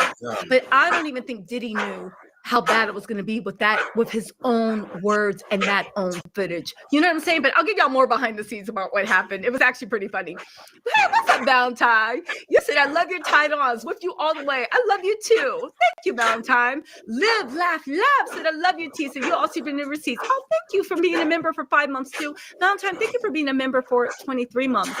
Also, Indie Pixie. This dyslexia is kicking my butt. Welcome to the family. Belinda, Formosa official said they are cowards, Melinda. They are weak ass bitches. That's what they are. That's what they are. That's what they always were. They were bullies. And the thing is, I can respect a bully, but I can't respect someone that is not a free thinker and can't stand on business. Y'all bullies. Y'all literally saw and you thought I was going to be weak and you thought you could bully me out. And yes, this goes for Diddy's PR that tried to start a fight with me in the courtroom, right outside the courtroom, tried to start a fight with me, a literal fight. Her security's flanking me like that, like I'm about to jump. What? Out my face. Literally tried to start a fight with me. And she had security. And the grown men were closing on me while this bitch is trying to like literally embarrassing herself. Because the thing is, everybody saw it from the jump. Thank God, for whatever reason, when I was walking, I was so far away from her that when she tried to start the fight, and people are like, what is going on? It looked crazy. I even walked up to her. I was like, are you okay? And she's like, mind you, this girl comes like right here on me. And I was like, do we have a problem? No, she's like, do we? And I was like, I don't know. Do we? And I was like, do we? But like, please don't let the sunny disposition fool you. But also, I'm not stupid. Because at that point, I walked away. Now, listen, I can handle myself. The right thing to do. I make my money. And I'm too grown. My parents raised me too well at this day and age to be scrapping like I'm some alley cat in the street. But also, Diddy's team tried everything they could to get me kicked out of court. Remember all these dumb bloggers every other day? Tisa Tells got banned from court. Tisa Tells just got kicked out of court. Why were they doing that? Because their masters were telling them what to actually say. Because they in the back end were trying to get me. And I think that whole argument outside literally, here's the courtroom doors. Yeah, and that's it was literally in the elevator right next to it. I think they expected me because people, for some reason, PR people, I don't want to say all PR people, but a lot of PR people, they look as like YouTubers as like, we're not worthy of respect. They look at it as if you are on YouTube or you're a blogger, you're automatically low intelligence. I don't know why. They act like you've never been anything. They throw you a penny. You go like, oh my God, a penny. They act like that. And I really think they thought that by trying to embarrass me in front of everyone, I was going to come out of character and have to prove myself. Girl, this is not high school. It's really not. It's no. Tisa in high school probably would have knocked your head off your effing neck. But come on. We are grown people. I will never let anybody take me, especially in a federal courthouse. Like, are you like? I'm not even on the street. I'm not fighting. Are you insane? Please, you know how long it took me to put gel in my hair? I'm not sweating my edges out for you. Please, like, get out of here. Right? But I think in that moment, they thought I was, and that's why her security, the two men were flanking me, ready to grab me because they thought I was going to reach out and touch somebody.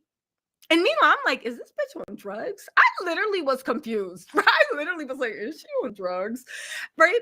They thought I was going to reach out and touch somebody.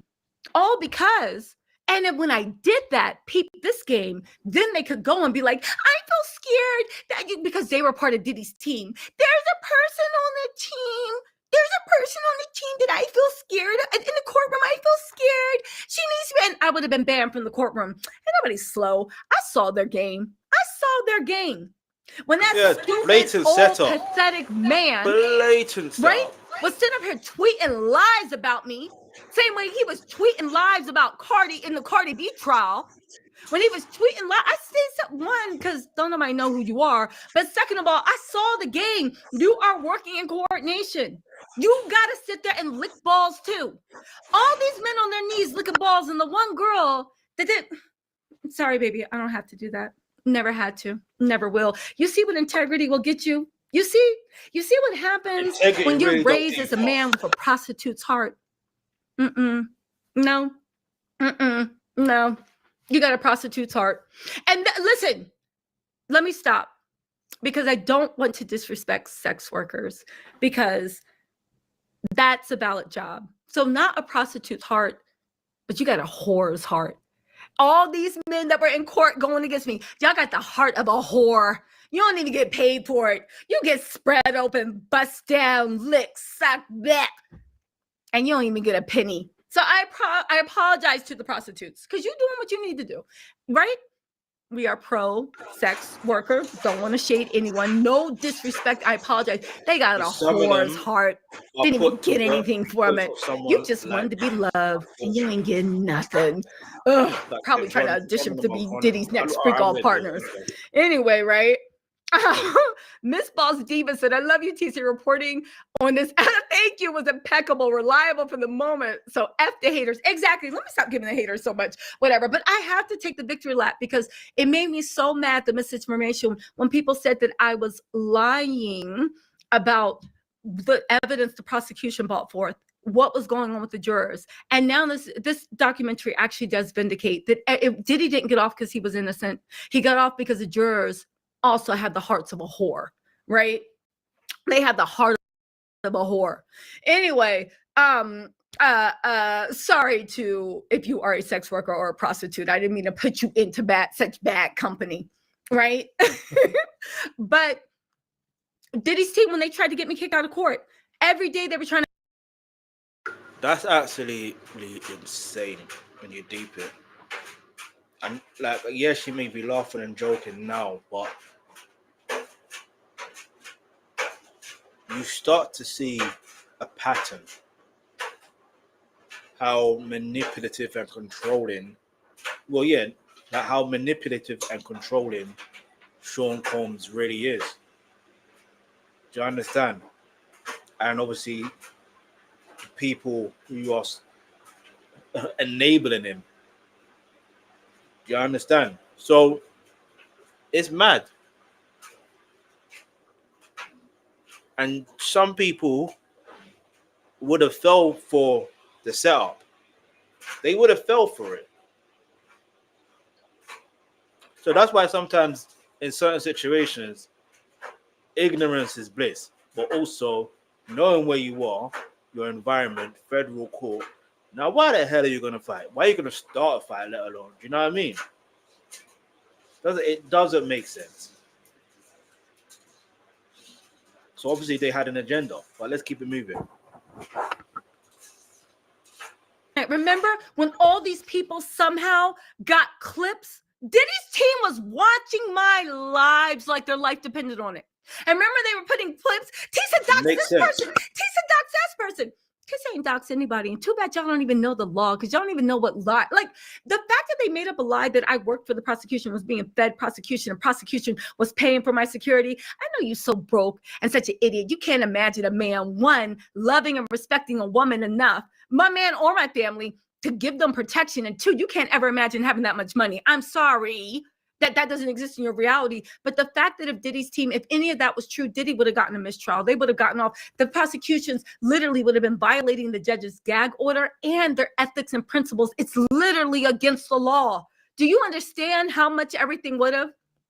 But anyway, they tried to get all these people that were like finding on my lives, like 10 seconds. Oh, Tisa said this, Tisa said that. Where do you think they were getting it from? It was a coordinated takedown effort. And I remember the same PR person that tried to fight me and the other PR person from LA that flew in, because the PR person that was on the ground was doing a horrible fucking job, right? When Diddy won, the way they strode by, like that, like they literally strolled by, like so, like Diddy and giving me dirty looks. But you know what I will say? When Diddy was sentenced, those bitches was looking at the ground. They was looking like it was a funeral. They were looking sad. I mean, I wasn't treating it like a football game. But if we are going to do that, I bet those smiles turned upside down. Ink Pixie said, you and BJ got straight up assaulted out there. The ish was scary. It was, and it was so disappointing that so many men were like, oh my God, she's pitting 20 on 10. Why would she do that? Blah, blah, blah, blah, blah, blah, blah. Because it's just sad. It made me realize there is literally a whole thing of men, gay, straight, and women, and the Dusties that really want love for those men, but they wouldn't look at you. You know, the funny thing is, all the women that were trying to gang up on me and pull me down, right? And saying, all y'all was sitting there talking to these men that at the end of the day, if I had even winked or smiled at them, they would have ran over like little puppies. They wanted me so bad, like literally they didn't even know how to take it. It turned to hate. And I was just looking like, you guys are so stupid. They're never going to choose you. I will never choose them, but they're never going to choose you. Like, is that like the women that supported them and all the men, gay, straight, and in between, that literally act like it was no big deal. And then that's when I said, you know what? You know, it's like my mom said, you have to forgive. No, she said you have to forgive people. Every time she does that, I just roll my eyes. Okay, right? Whenever she talks about the forgive, she's like, you have to forgive people because when people react to you, when they don't know you, I know they saw me every day, but they didn't know me because I was polite to everyone, really nice. You know me, I like making new friends. I was actually kikiing with everybody. I like making friends. I like being around people. So that's in, and don't get me wrong, sometimes it has screwed me over, but in the long run, just keeping my heart open to people has never really, I always end up on my feet. So even if I like, you know, and a lot of y'all were warning, oh, watch out for this person, watch out for that person. And I listen, but thank God, by the grace of God, my guardian angels are always with me. And I always wind up on my feet. You know what I'm saying? You know God has got you. It was like, and you just keep over. It was a crazy time. And it was weird because it was like a cyclone. Every day was like war going in there. The psychological, when they started linking up, when people thought that Diddy was going to win, so they start getting on Diddy's team, when they were doing this, when they were doing that. There was so much animosity. My mom told me, like, sometimes you have to forgive people. Like, there are really people in this world that, for whatever reason, they think there's not enough. They think that if I win, they lose. Or if they win, I lose. And the world's not like that. You can win and I can win. You can lose and I can win. I can lose and you can. Like, it doesn't matter. It's not like you're not handing over the same like whack-a-mole. There's enough for everybody. And like, it was just sad. Like my mom was like, you just got to forgive these people. Like, this is the vibration they're on. To them, like it Diddy almost needs to make sense.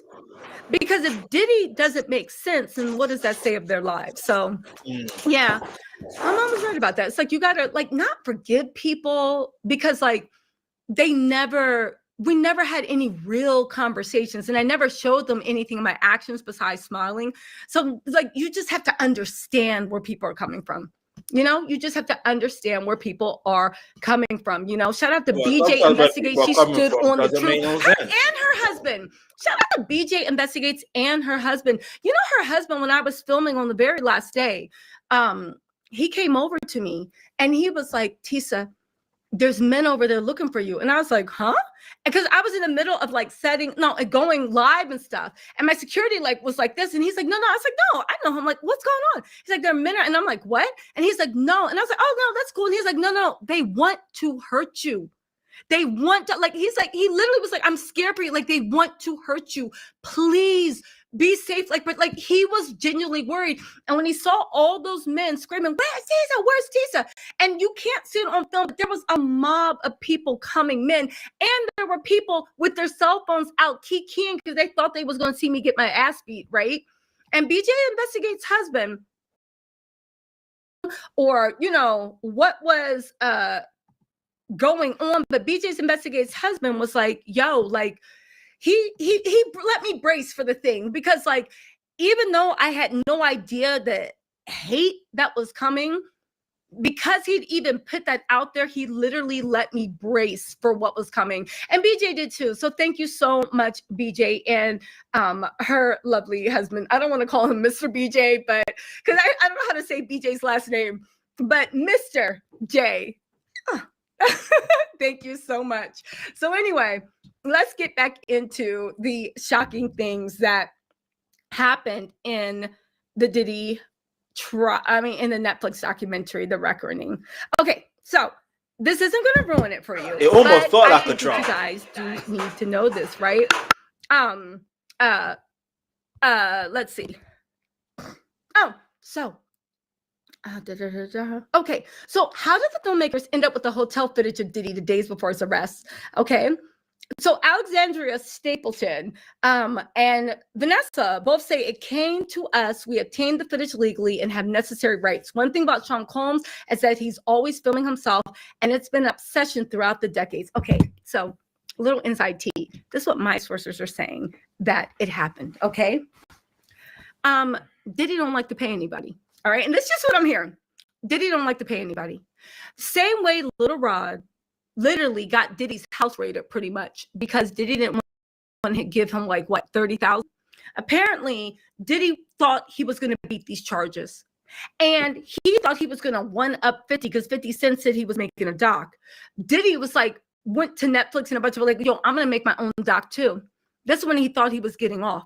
So he had done all this footage because he was going to use it as a victory lap and to show all the people that tried to take him down, right? I'm still here. Shout out to Tisha Campbell, right? That's what he was going to do. However, when Diddy got arrested and when he was... Wait, that's Tisa Campbell? Wait, hold on. Night bail. And when he finally saw that this was some shit, because he thought the lawyers were going to get the charges thrown out. Don't forget, he was allegedly in Harlem paying off witnesses, making sure people got quiet, sure everybody that could have said something about him was comfortable, right? That's when he realized, yo, this shit is serious. And the people that got the footage, instead of paying the people for the work, Diddy was like, fuck it, I did you a favor, right? This was Streets are saying. Diddy was like, I did you a favor. No, like, there's no more doc. What you mean? I would have paid you if the doc got done, but there ain't no more doc. Get out of here. Diddy still thought he was Diddy, that he was running stuff, that people feared him, not respected him, feared him. And he could do anything he wanted to anyone, screw somebody out of a basic year of their life, not pay anything. And he just left them with the footage. And he thought he was so big and bad, he didn't even have them under NDA. He didn't have Little Rod under an NDA either. And Little Rod was filming his whole life at Diddy. Diddy was telling him to film it. Diddy always tried to extract from people for free. He never paid people their worth, ever, right? He always tried to extract, at least this is what I see. Tell me if I'm wrong. And Netflix knew that he was going to do a doc or people. I mean, she ain't lying. But, well, it's mad because, not even mad. This is the thing. Some get complacent. Not even some. They get complacent. All right, let's put some. Diddy clearly got complacent, which is good. Yeah. He got complacent to the point where he literally thought that he's going to walk free. So there's literally no... So you're telling me he literally doesn't have a case? No NDA, no license. I need to find out more in regards to footage rights. So if a photographer or a videographer is filming, right? Who actually owns the rights? It's like, for example, you know, when you go online, for example, and these celebrities go to these events, they take a snapshot of these celebrities. And do you know what's mad? The celebrities don't own the rights to that. Have you noticed there's always a thing where it says Getty Images? Getty Images has the right. It's crazy. So when you think of it from that angle, Diddy didn't own the rights to the footage of him being filmed. Even if he didn't own the rights. But 50 did post a video of Roger Bond explaining how the footage was obtained. I mean, he said never going to reveal as a journalist never reveals their sources or whatever he said. But like, the cat's out of the bag now, isn't it? But let's go. Did because he had been pitching it to things, and they took out the footage. Diddy was being, that's what I heard. It's really that simple. They bought the footage because Diddy didn't want to pay somebody for their time of filming for over a year. He literally, the same way he had Little Rod working for 2.5 years, didn't want to pay him and didn't want to pay Little Rod. And then told Little Rod, all right, fine, for 2.5 years of work. Hold up, people.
All right, let's continue. I'll give you $29,000. And he never even paid that $29,000. So he basically, when he was like thanking God that they won an Emmy, they were nominated for an Emmy or a Grammy or whatever for the Love album and this and that, he didn't pay Little Rod, who basically produced like half the album. Yeah, it was a lot. It was a lot. It was a lot. So if you're wondering where it is, they want to make it seem like, oh my God. Oh, I will say one thing. Diddy, The Reckoning is #1 in America. It's expected to have 900 million views. Please go watch it. Like when I say you think you know, but the way they lay it out. And again, they don't shove it down your throat. They lead you to lead your own conclusion. I'm telling you the conclusion I got out of it. That's how documentary should be done. But the whole point of the matter is not painting a narrative. There might be a part 2 or a part 3. They might branch off. They might, because again, and Diddy got that Shreveport, Louisiana, so you know what it is, right? Anyway, Diddy was 50 was alluding to it. So hey, important one. Let's get into this. Oh, what are those journal entries we see throughout the documentary? Hey, among the exclusive material shown in the documentary, the co-founder of Bad Boy, Kirk Burroughs, we're going to do a little deep dive on him. I'm hoping we can get him on the channel. Hopefully. Who took handwritten notes while on the job and managing Bad Boy. Speaking of hopefully getting on, hopefully she wants to get Kirk Burroughs on the channel. I will react to Natania Rubens because Tisa Tells also interviewed Natania Rubens on her channel. So yeah, when the time comes, get me. Make sure you hit the subscribe button, turn on your post notifications. So when the time does come, you'll be able to watch my reaction there and then. All right, so let's keep moving. Let's go. Financial and managing, as Burroughs alleges, financial aspects of Sean's personal life and all that came with it. They had handwritten receipts from over 25 years ago. Yo, got him. That's the thing with Diddy, why they say, I believe, why they called it The Reckoning, which was a great name. Because at the end of the day, everything that Diddy has done, everything he did to everyone, it finally came to pass. Every person he had screwed over, from Kirk Burroughs down, finally it came to pass. And there was someone with a ledger, Alexandria and Vanessa and 50, of course, he stood there. They stood there like they were Michael and Gabriel guarding the gates of heaven, letting no man, literally, the eye, a camel in the eye of the needle. Diddy? Okay, so there's more. Hold on. Some people ask, why weren't some of the most famous artists and celebrities from Diddy's orbit in the documentary? Good question. They said extreme efforts were made to contact as many people as we could. I've had many off-the-record conversations. There are some people who I've been able to talk to verify and fact-check certain pieces of information, but they did not want to do an interview. Fact-checked. Keep that in mind. Fact-checked. Anyway, you think they're going to be doing documentary? They're not fact-checking. I know there's some documentaries out there where they do, unfortunately, try to paint a narrative when they're talking about an individual. Because I know of a few, unfortunately. Yeah, I know of a few. And do you understand? And just to make it very clear, there's been some hit pieces and nasty work from documentaries about Michael Jackson in regard. Do you know what I mean? But it's all false. Do you understand? Even to the point where Michael Jackson's estate sued HBO and won. By the way, the case anyway, I won't go too deep into it. Maybe that could be done for another day, for another subject. But the point I'm trying to make is I do understand that there are some people that do make documentaries and have their own narrative, and they don't really do fact checking, they don't really research properly.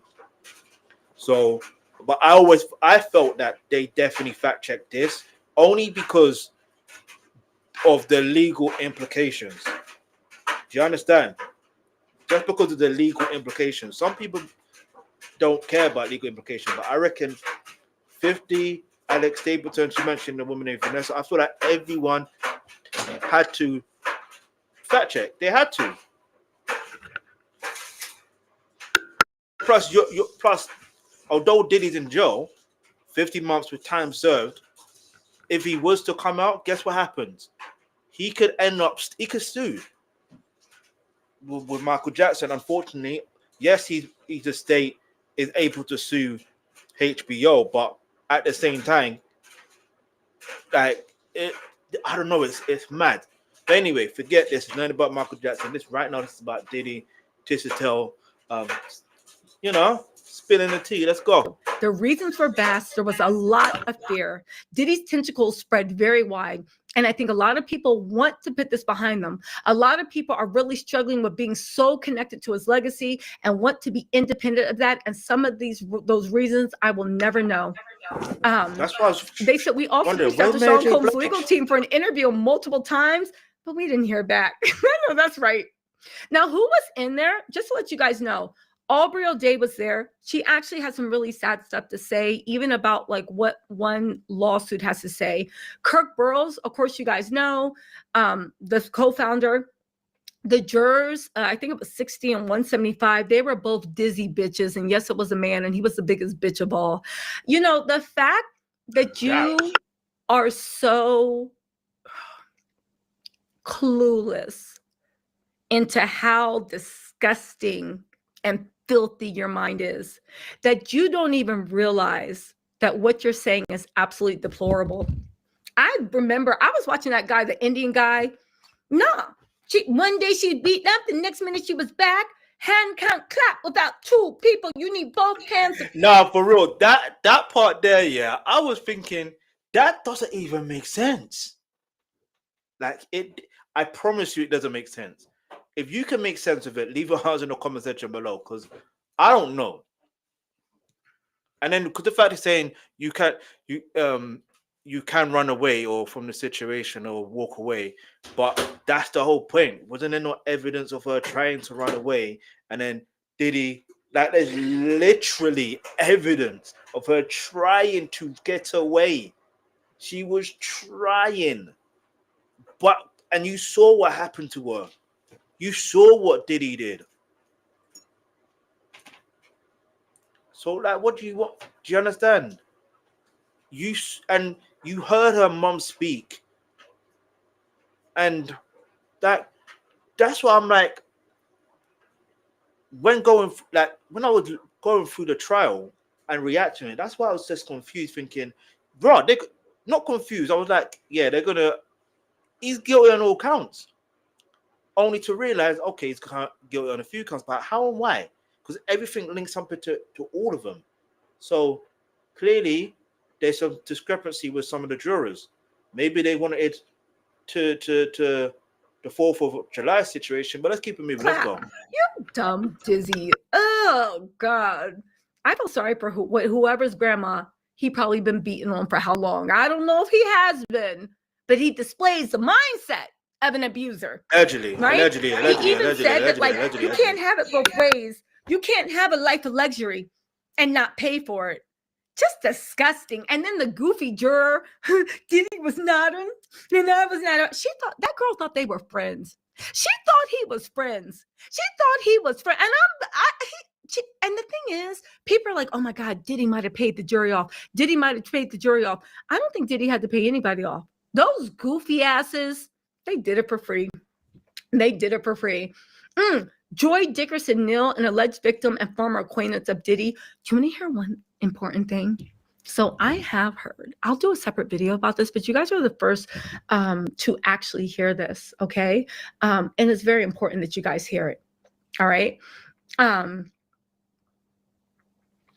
There's another investigation going on with Diddy, and it is a criminal investigation, all right?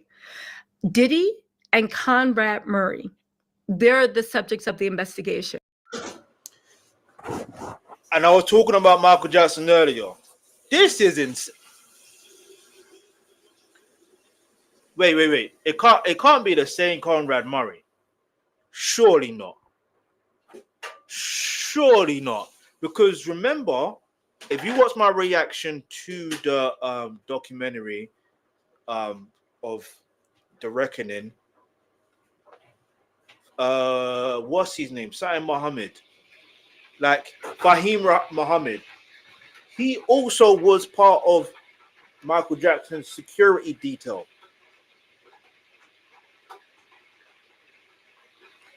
This is getting super spooky. This is what my sources are telling me. And it's from one of the women who claimed to have been raped in the Diddy, The Reckoning. There is some sort of investigation. It might even be a grant. I wouldn't know, but there's some form of investigation going on. Oh, we'll leave it at that. I'll do a video about that with more information, but I do believe that there may be more charges coming for Diddy. And if there's not, then I mean, we're gonna really see if he's God's favorite. You know what I'm saying? We listen, we are the sea. Let me jump into these super chats. Oh my gosh, Seymour. Woo! Seymour 8300. Thank you so much for that generous. Seymour 8300. Thank you so much for that generous super chat. Oh my God. Thank you. Thank you. Also, Noise Like said, please keep going. Diddy is totally guilty. The things he did to Cassie are horrible. Noise Like 123, I completely agree with you. You go on to say, Diddy is a weak ass bitch, just like all the women and men that support him. I agree. Thank you so much, Noise Like 123. I agree. I appreciate that. Thank you. I appreciate that. I'm gonna try to see if I can interview Kirk Burrows. Hold on. This is my parents.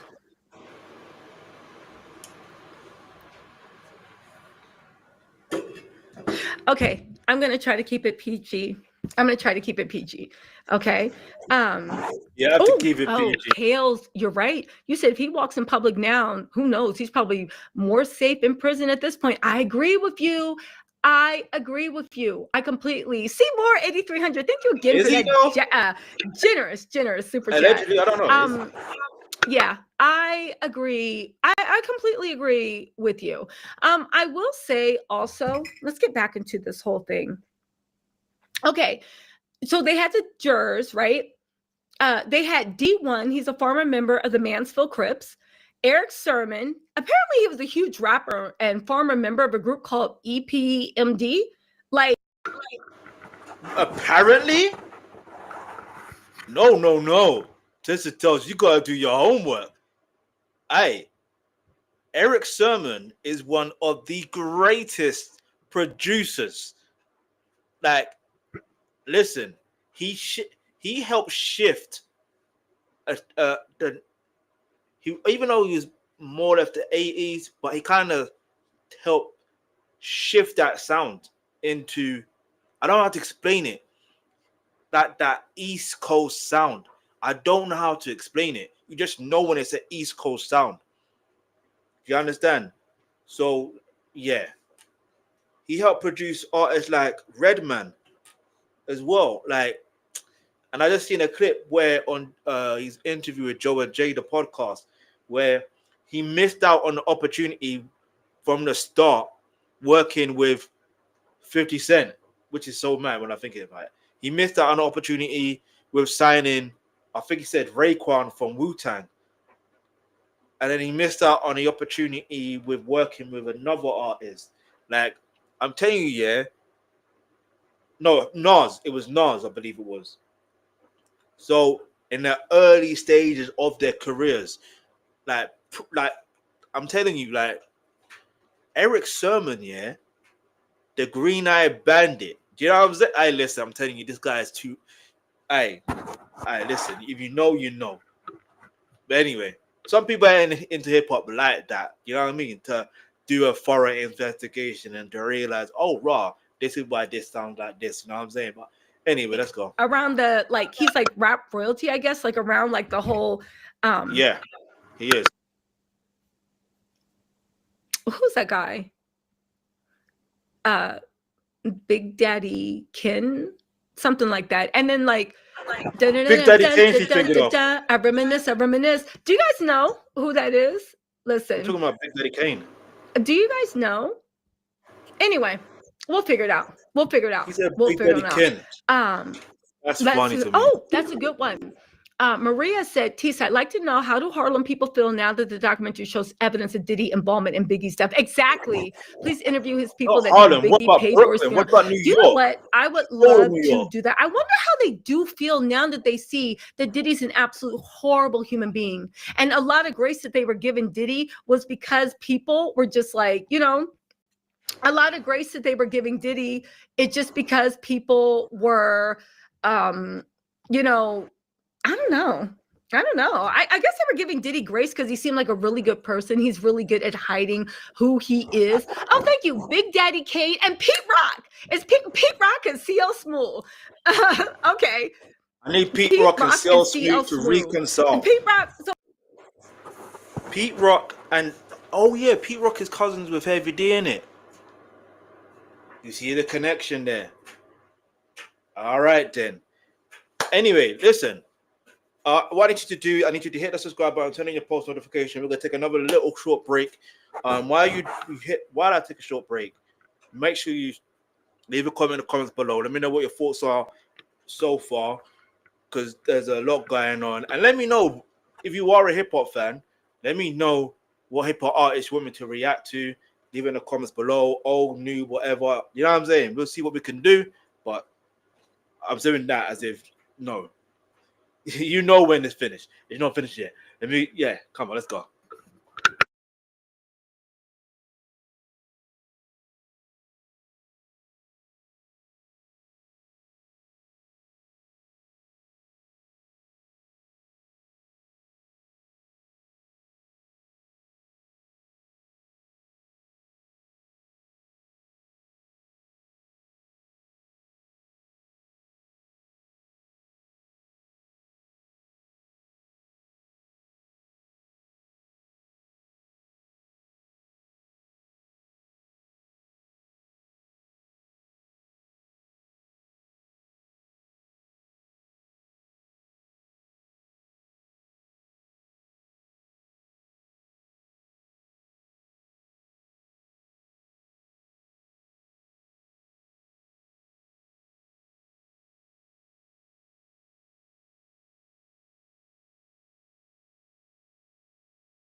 All right, back. Let's keep it moving. All right, let's go. Big Daddy Kane's the people that sings I reminisce for a spell, or should I say way back 25 to keep it on track. I heard that on whatchamacallit. It's trending on TikTok. All right. Oh, exactly. You mean Mount Vernon. Diddy from Mount Vernon. Okay. Listen. Somebody said everybody knows that this girl is getting paid by TMZ to defame Diddy. TMZ is ran by Diddy's PR team, Mark Garrigo. Yeah. Again, you know what? I realize that Diddy's people that defend Diddy, they really are the weakest link. Like, it's just stupid. Stupid. I don't listen. If you put me in a room with someone that just doesn't know something, I love that because you know me, I love to be able to teach, like sit down. So where do we start? So, when the Moors conquered Spain, right? Like, I literally, like. Hey, speaking of the Moors conquering Spain, if you want any African or Caribbean content anything related to that, you know what to do. Go to my other channel that I'll give you an untrust. All right, had to do that shameless plug, but while we're here, let's start from the beginning. So when the Moors conquered Spain, you know, and let's go further back. So Prophet Muhammad, right? The Sunni and the Shiites. Let's get down into it. I love to teach. I love to inform, and I love to give like the behind the scenes tea. Well, what you really don't know, right? And Prophet Muhammad's wife, right? But I can't stand a dumb person. Like my dad always said, stay away from people that are willfully ignorant. Because when you become a certain age, being ignorant is a choice. And when you are ignorant by choice, you are willfully ignorant. And that type of ignorance is dangerous because people will lie. It's impossible once you get to a certain age to have that level of ignorance. That means that you have fought to be that ignorant. You have lied to be, you will still kill to stay that ignorant. That type of ignorance is a choice. That's why when somebody, an old fool, stay away from them. They have fought their whole lives to stay that ignorant. It's actually very scary. It's very, very scary. But you know what? Whatever, right? So anyway, yeah, stay away from it. And that's where I feel like with Diddy's people, that old man, the juror, the Indian guy that was in the dock, that level of ignorance is scary. It's scary to me because I'm like, I don't know what you're capable of because the things you've done to maintain these blinders, yeah, you fought. Also, Brandy, what's up? What's up, Brandy? Said, Brandy Donari. Okay, there we go. I'm glad. Oh, thank you. I'm glad to. Oh my God, you guys! Everybody say happy birthday to Brandy. Oh, aloha from Kauai. Thank you so much. Is it Kauai or Kauai? Kauai. Okay, fine. Brandy, thank you so much, you guys. Everybody send Brandy happy birthday to ya. Happy birthday, happy birthday. I make when they react to Stevie Wonder. I can't even lie. Everybody say happy birthday. Listen. So anyway, listen. So in any case, also they had William Lassane in the documentary. He is the cousin of Tupac. Mark Curry, a former Bad Boy artist. You guys know Mark Curry. Roxanne Johnson. She was the wife of Craig Mack. She looks so good. I will say one thing: the women from that generation, beautiful. Kalina Harper, Dirty Money. You know, I will say I was always like calling Kalina everything but a child of God and saying she was stupid. And at a certain point, she kind of was because you did help run image rehab for Diddy. But it also made me look at her like, yo, you were one of Diddy's victims mentally. You were one of Diddy's victims mentally. And I hate that for you. I hate that you had such little love for yourself that a man that was a billionaire, you were a friend and he made so much money off of you. You asked him to help $5,000 to help keep your kids that you pay back. And he told you no.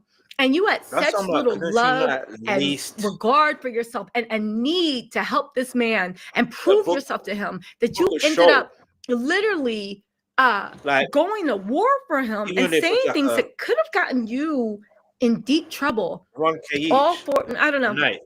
It was a lot. It was a lot. It was a lot. William Livingston said Puppy had to go to the electric chair, Tisa. I would have had a special live. Yo, Diddy ain't getting out of this for the rest of his life. This is going to become like the boogeyman. You better shut up before Diddy come. Right? For horror movies, people going to be spraying baby oil around. What's going on? Diddy is never going to be able. And you know what? I wonder how the people, I'm trying to get some feelers at Fort Dix to let me know, like, how's Fort Dix responding to this documentary? What's going on? I think that this documentary, the one thing it did is it kissed Diddy's chances of getting a, Diddy can kiss his chances of getting like a pardon. Like, I believe that's over. What's going on with this light? It's really bothering me. I think that the chances of Diddy getting a pardon are like pretty much done. I don't think Diddy's going to be ever able to get a pardon. Like, to get a pardon, you cannot be universally hated. Diddy has literally turned in to our generation's O.J. Simpson, but not really. Because with O.J. Simpson, there was still some type of reasonable doubt, because if the LAPD hadn't been so racist and hadn't been so dirty and hadn't tried to frame O.J., maybe they would have gotten him. But then again, maybe not. Because honestly, like, who knows what the truth is? Because they polluted the pool so much. So there still is kind of like reasonable doubt. But with Diddy, there ain't no reasonable doubt. There is no reasonable doubt. Thank you, William Livingston. Ink Pixie said, Mama Combs, GD Diddy is a lot. Yes, we need to look into her because she's sketchy. Oh, so you know what? Thank you, Ink Pixie. And thank you for the super chat. One of the most amazing things that happened in that, which was really sad, is one of Diddy's friends, I think it was Tim Patterson, who kind of like, I think he lived with Diddy or he kind of grew up with Diddy. Tim Patterson actually said, and it moved me to tears. It was that sad. He talked about the horrific abuse that Diddy suffered at the hands of his mom. And how it terrified all of them. It terrified all the kids. It terrified everybody. It was a lot. It was a lot. It was a lot. Where's his sister? Listen. I didn't see saying that. It was a lot. It was a lot.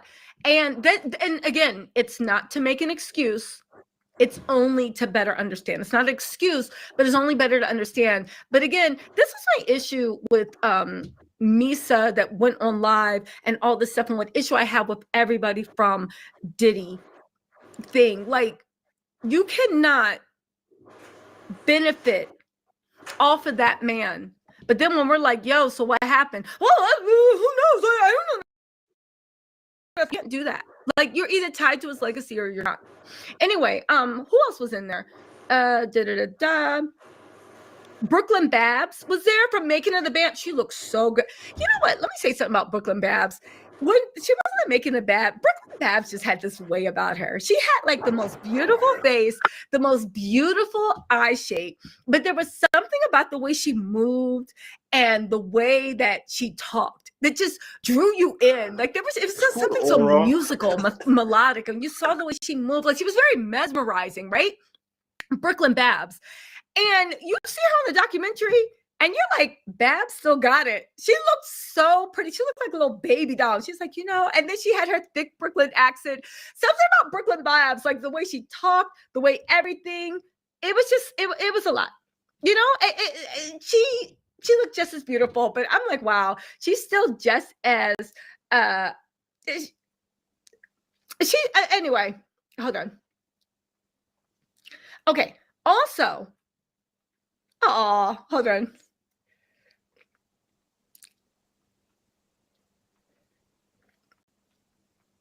Okay. Also, they had Clayton Howard on. He's a former sex worker allegedly employed by Diddy.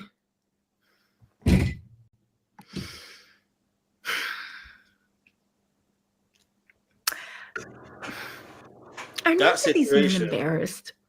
Are you not embarrassed? Are any of them embarrassed? Do any of them have any pride? Do you? Oh, God. Let's move on. They had Quanell Q Mo. No, like listening to Clayton situation was scary. Not even scary. It was like, it was disgusting. It's one thing reading reading transcripts or whatever the case may be. That's one thing.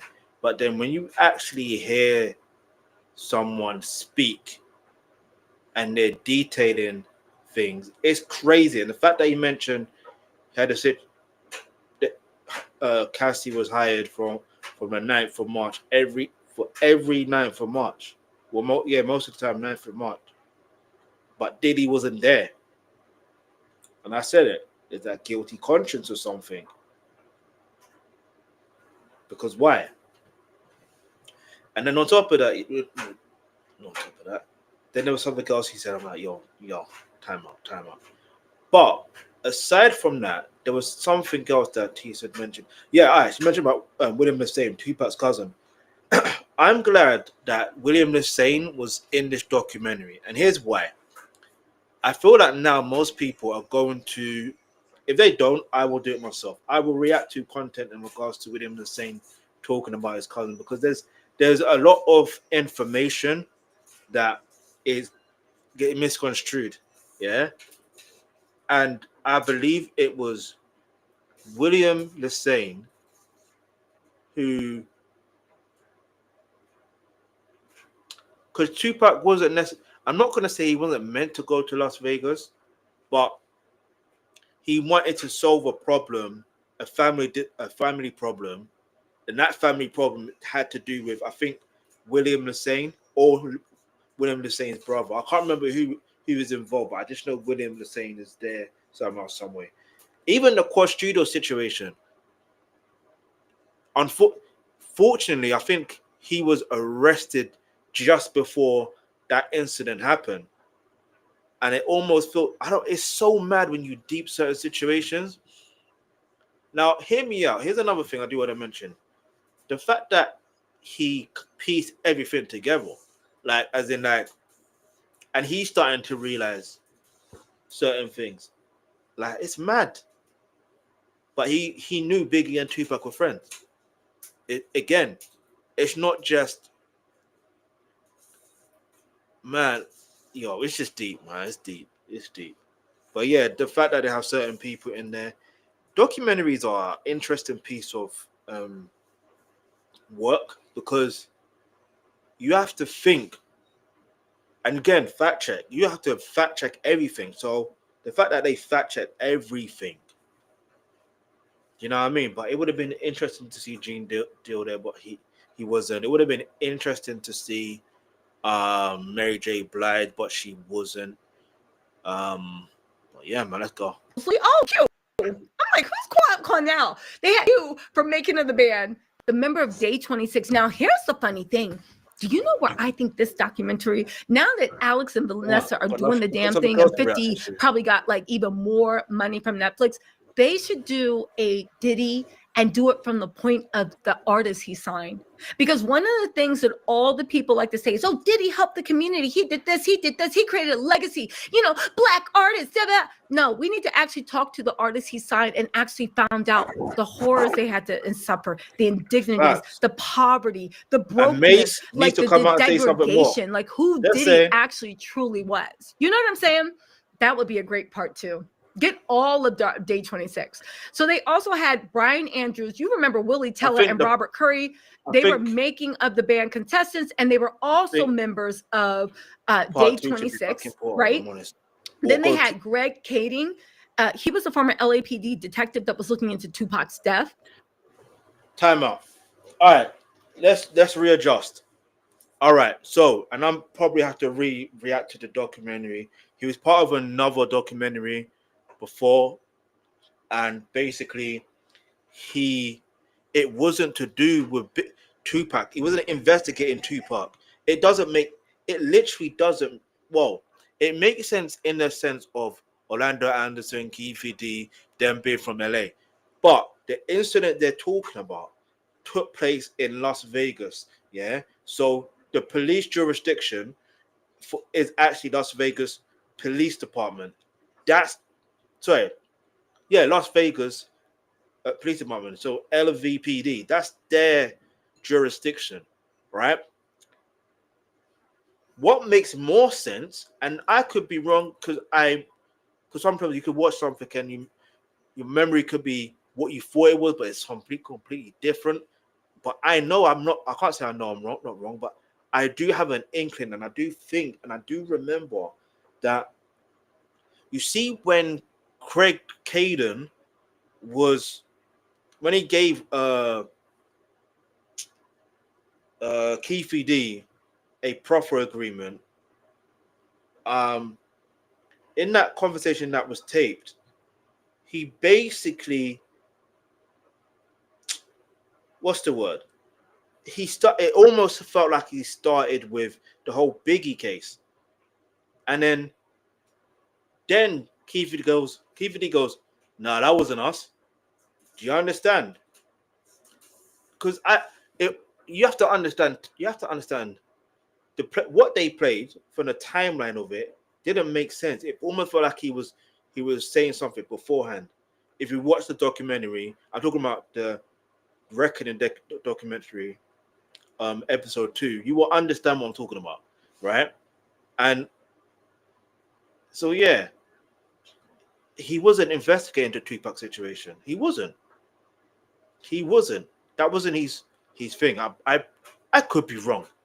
And then my whole thing is with Craig Caden, he's going on every platform that he can think of, yeah, to feel like he solved the Tupac case. And I firmly believe, allegedly, that his whole thing was to throw off anything that will make it seem like the LAPD had involvement in regards to the situation regarding Biggie. Allegedly. Because Biggie's mom had a $400 million lawsuit against the LAPD department, the Los Angeles, the LAPD. And we all know how corrupt and how racist that the LAPD at the time in the 90s, I don't know about now, but in the 90s, yeah, we know how they were. So just think for a moment. Think, yeah? And you already know how Tupac, already know how the police felt about Tupac. We already know. Especially after the incident in regards to him blaming two off-duty police officers to protect an innocent person. Now we know this. Let's go.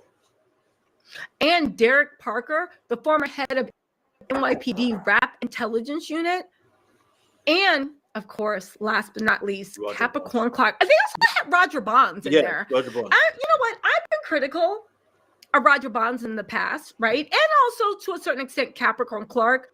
And I will say that, and they had Tim Patterson, he was like the best friend and all this other stuff. I will say this,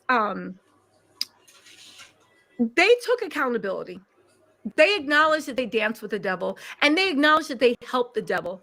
But then they also acknowledged why, and you empathize with them so much, and you realize whether you were a willing victim or not, everybody around Diddy was a victim. Everybody got mentally abused. Everyone, which is to say that I don't believe that someone that does that to everybody around him so cold hearted, that did that to Biggie, I don't believe he's a good father. I don't believe for a second that abuse didn't seep in to every woman and anybody that went against him, whether I was man, woman, child, dog. I just don't believe it. You can't tell me. You cannot tell me. You can't tell me. Oh, also, so they also talk about in the first episode, I think that's when they talk about the tragic stampede at City College, and they even have footage of Diddy walking around as there are like dead bodies around and people are injured.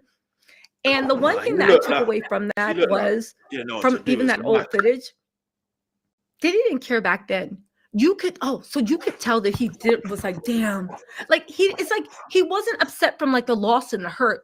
You could just, he would be like, oh no, what am I gonna do?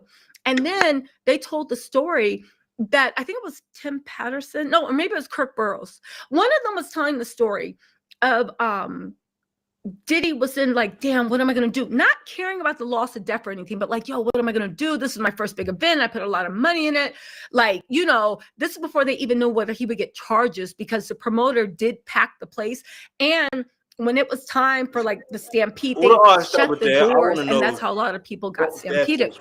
Anyway, apparently Janice Combs was like, like, what are you doing? Like, you know, you did all this and blah, blah, blah, blah, blah, and Diddy literally slapped the shit out of his mom and called her a B. Again, Diddy slapped the mess out of his mom and called her a B. Come on now. No, when that happened, I said, I just know that if I had slapped the mess out of my mom and called her a B, and people witnessed it, y'all would literally see me, literally, on a commercial, R.I.P., in the arms of an angel, far away. The last thing I would have remembered seeing would be my face making contact with the wall. That would have been the last thing. My face is making contact with a wall. This man called his mama a B, slapped a mess, and people were watching. I said, and where was his sister at the time? If that had happened and it was one of my friends, first of all, I would have been like, yo, what? Don't talk to your mom like that. But if that had happened, but before I even said that, I just would have been sitting there scared, knowing they are about to die. The level, if somebody is willing to treat his mom like that in public, it's bad enough private, but the level of craziness to do it in public, you get what I'm saying? You're already crazy, but to do it in public, baby, you are Hannibal Lecter. You're silenced, like you're a serial killer. There's crazy, and there's like, I'm scared. I would have been scared that like the last thing I would have saw was my face hitting the wall before I slid down. Literally, there would have been an RIP. People would have been putting teddy bears and flowers on YouTube's doorstep. RIP, Tisa, she ain't deserve it. You see what I'm saying? Yeah. So anyway, okay. And there's also Uptown Records, all this other stuff. They also talked about, and then they talked about the rivalry between Diddy and Tupac, the way Tupac, oh, you know what's a funny thing, right? For a Public Enemy #1 said, oh, what was more challenging, covering the Diddy trial or covering Love and Marriage Huntsville? I'll be honest with you. I love and Marriage Huntsville. Remember Melanie Shari? She's no longer Holt, F. Martell's last name. Because I always thought Martell was a little narcissist, and I felt so bad for Melody that like everybody was covering for him. But I love covering Love and Marriage Huntsville, and I loved Melody. She was a great person, and Martell, he will pay for his sins. Toya KP said, "Where was Gene Deal? I was looking forward to hearing from him." I was too. Exactly. Where was he? 100% being that too, but he wasn't. But if you guys want to hear more about Gene Deal, I did an interview with them. But Gene Deal wasn't in the doc for whatever reason. Maybe they didn't pay him. Maybe he didn't sign off. Maybe he's going to be in part 2.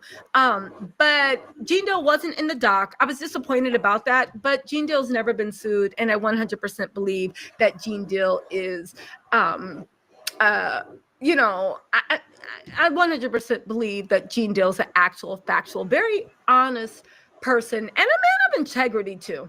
You know, I got nothing but good things to say about Uncle Gene. He's had my back even before he had my back. Like, this man, he walks it like he talks it. He is like, again, they don't make him like they used to, right? He is a real one. He is a real one. He needs to start a class on how men can be men, right? There is more footage, Belinda. There's a lot more footage. There's a lot more footage. Also, damn. Truth from Treachery said, talk to the students he gave scholarship to. Did he actually? So let me just say this, right? I do not believe, based on court documents, letter to the judge, or anything Diddy listed, that he ever gave any scholarships to any students. I think he talked about it. Let's not forget that Howard cut ties with Diddy. Howard cut ties with Diddy after Diddy promised like millions, and he never gave them a penny. Remember when he promised it to BET? He never gave them a penny. Howard cut ties. Diddy always said he was doing shit for the community. He never did anything for the community. Because if he did, he would have bragged about it. And he didn't.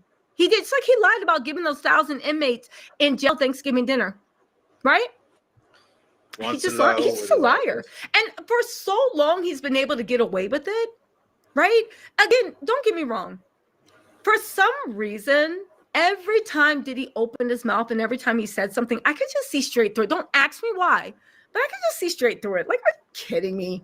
And I would be like, is anybody falling for this? And they'd be like, wait, y'all fell for this? I could always just see through his shit. You ever see through someone and you don't know why, but every time they open their mouth, you're like, shut up, liar. I could see through Diddy. And I'm so glad that a lot of people could.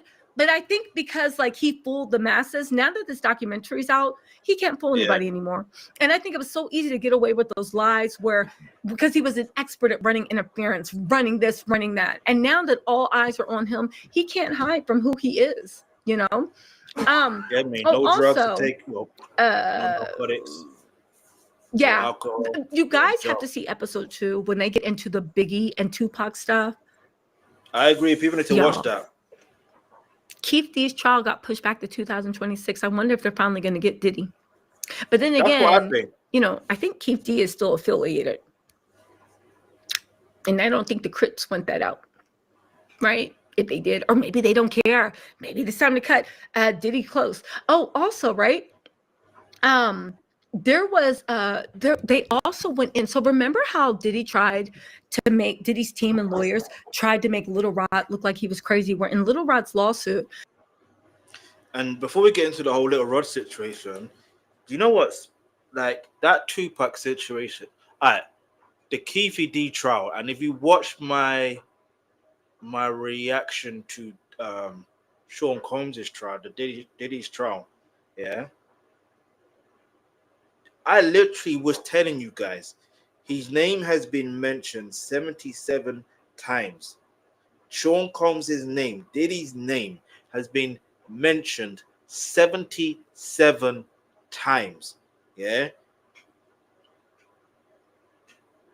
And I said, even if, and this was even after the sentencing as well, even the sentencing, I was saying, it doesn't even matter him having 50 months, because the reality is, if they can, and I do believe there's a lawyer investigating, and they're looking into Tupac's assassination. Yeah, if I can't remember who's doing it, but I'm pretty sure if they're doing that, think properly. Yeah? Like, can you imagine? Like, they needed him to be sitting in jail so they can get him on trial to speak. And I could be wrong, but I could also be right. I don't want to be the person be like, "Oh, I told you so." When if it happens, it happens. If it doesn't, it doesn't. But the reality is, his name has been tied to the situation, unfortunately. Yeah, but I'm also gonna say fortunately, because in the future you just never know. All right, you just never know. However, it's all allegedly, but it's not looking good, bruv. I'm not gonna say it's not looking good like that. No, because you're not, bruv. It's just not looking good. It's just not looking good. Your name's been mentioned 77 times. 77 times. You can deny it all you want. Yeah, and if they can prove. If they can find evidence of the money, if they can find evidence of a particular phone call, do you know what I mean? If Nextel as well Because it's not just Diddy that's also involved. There's a lot of other people. Now I can say this because Suge Knight has said it. Like, he also believed that Reggie Wright Jr. is involved. He also believes Snoop Dogg is involved. Yes, the same Snoop Dogg. Anyway. He detailed a scene where he was in the bath. He was, making beats, and he heard gunshots, and he went to the bathroom. No, he was sleeping. He was making beats, this and that, and he saw Justin and Diddy go into the bathroom with this man, and he said he heard gunshots, and when he came out, it was only Justin and Diddy, and he said that, like, he went to the bathroom, there was blood everywhere, this guy had been shot, he don't know what the guy's name was, just called him G, and he had to run and get help and all that stuff. I remember they called him a liar, and they were like, oh, please, the police report says this and this, and it was gang violence. And Little Rod actually outlined, I remember in the live, I outlined it, and I did a little research too, that Chalice recording studios, because of what happens in the recording studios, people getting robbed, whatever, they have like Fort Knox security. So you go up, and there is a intercom with an intercom and bulletproof glass, and you have to say who you're there for and what recording session it is, and then they call back to the recording session, because there's multiple recording booths, and they buzz you in. But once you buzz in, you're not into the recording area. Once you buzz in, you're now in like a holding area, bulletproof on both sides, locks and everything. And on one side, bulletproof glass, there's a receptionist, right? Behind bulletproof glass. And there's another doorway you have to enter. And you have to tell her again your name, what session you're there for, and show ID and all this other stuff. I think show ID and all this other stuff. She then calls back for, is it okay to let you in? They have to be verified. And then you're buzzed in. Once you're buzzed in, okay, I think either somebody comes to get you. Yeah, somebody comes, because there's like a security desk or something. You have to go past that. And then as you walk in, there's like a long hallway, and there's all these recording studios, right? And there's a long hallway that kind of goes to an L. And once you get to that L, there's a kitchen, kind of lounge, sleeping area, kind of communal area. And then there's a bathroom all the way in the back. You cannot get into Chalice Studios. You can't just walk in. Diddy's team and the LAPD and all the things tried to say that it happened 3 blocks from there. The guy ran all the way to Chalice recording studios, came in, found the bathroom and bled out. But that would be impossible, because there would be a trail of blood, and there would be, with the video surveillance and the intercom, you would see all that happening. And they said it was a lie, that never happened. There was a report that it happened 3 blocks later. Little Rod, remember when he filed his lawsuit against Diddy and he said he had evidence of everything? They actually showed the video inside the bathroom, blood everywhere, tissue everywhere, torn clothes everywhere, blood on Little Rod. They showed the aftermath, and they show that what Rod said, that somebody had gotten shot in that bathroom, actually happened. And this is after Diddy's team lied to us and said, oh, he made it all up. He doesn't have any proof. He had 100% proof. And he said when it happened, so when they called the ambulance, he had to run out. He's like, what are y'all doing? He's over here. He's over here. The ambulance pulled up in front of Chalice, brought the guy out. He got him in. He said they don't know if he's alive or dead. They just know he went on the ambulance and that was it, right? And they never heard of him again. Diddy, and he said Diddy and Justin literally told everybody, Justin does not come off good in this, literally told everybody, yo, you better not say anything. If anybody asks, this is what you say. So he said it was weird. Everybody's just like, okay. So they said what Diddy and them told. And he said after that, Diddy and Justin were just joking around, laughing like nothing ever happened. Nothing ever happened. And the next day they told everybody, you better keep your mouth shut. Don't say anything. And that's what happened. And he said when that happened, he was scared, because if somebody can shoot somebody in broad daylight pretty much and walk away from the LAPD, just comes and like, oh, okay. And that's it. And then you look at a newspaper and they're like, oh, there was a gang related shooting 3 blocks down. And he said he called his security guy and Fahed to handle it, and they never heard of it again. And people wonder why people didn't come forward to testify against Diddy, a man that has that much power that you can literally shoot someone. You can literally shoot someone and get away with it. And your son did it too. Ink Pixie said, narcissists never ever do anything for other people. They only do things that make them look good. If other people benefit, that's an afterthought. Yo, if other people benefit, that is an afterthought. But I will say this, though. I think Diddy was like even on some more crazier shit, because if other people benefited, he would go out of their way to take the benefit back. He would go out the way to take the benefit back. That's how evil he was. Diddy was so evil.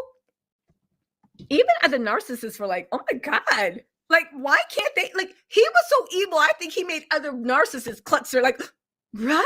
Really? I think that's how evil Diddy was. It was, listen, the fall of Diddy was really, really I'm going to try to see if I can get Kirk Burrows on. The funny thing is, Diddy and his whole team, they went out of their way to literally, and the whole, you got to support black men. You know who supported black men? You know who had black men's back? Me. That's who. When Little Rob was there, and everybody was I stood the good fight. I stood 10 times over. You know, Tyrone Blackburn, the lawyer that Diddy's team tried to act like he was literally racist. Yeah, it's an honor to practice law, and talking down to him because he was a young black lawyer. You know who stood? Me. That's who. It's kind of like Diddy has oppressed so many black people. He's tried to ruin so many black men. Since I know the pick-me's and the dusties, all you'll care about is a black man.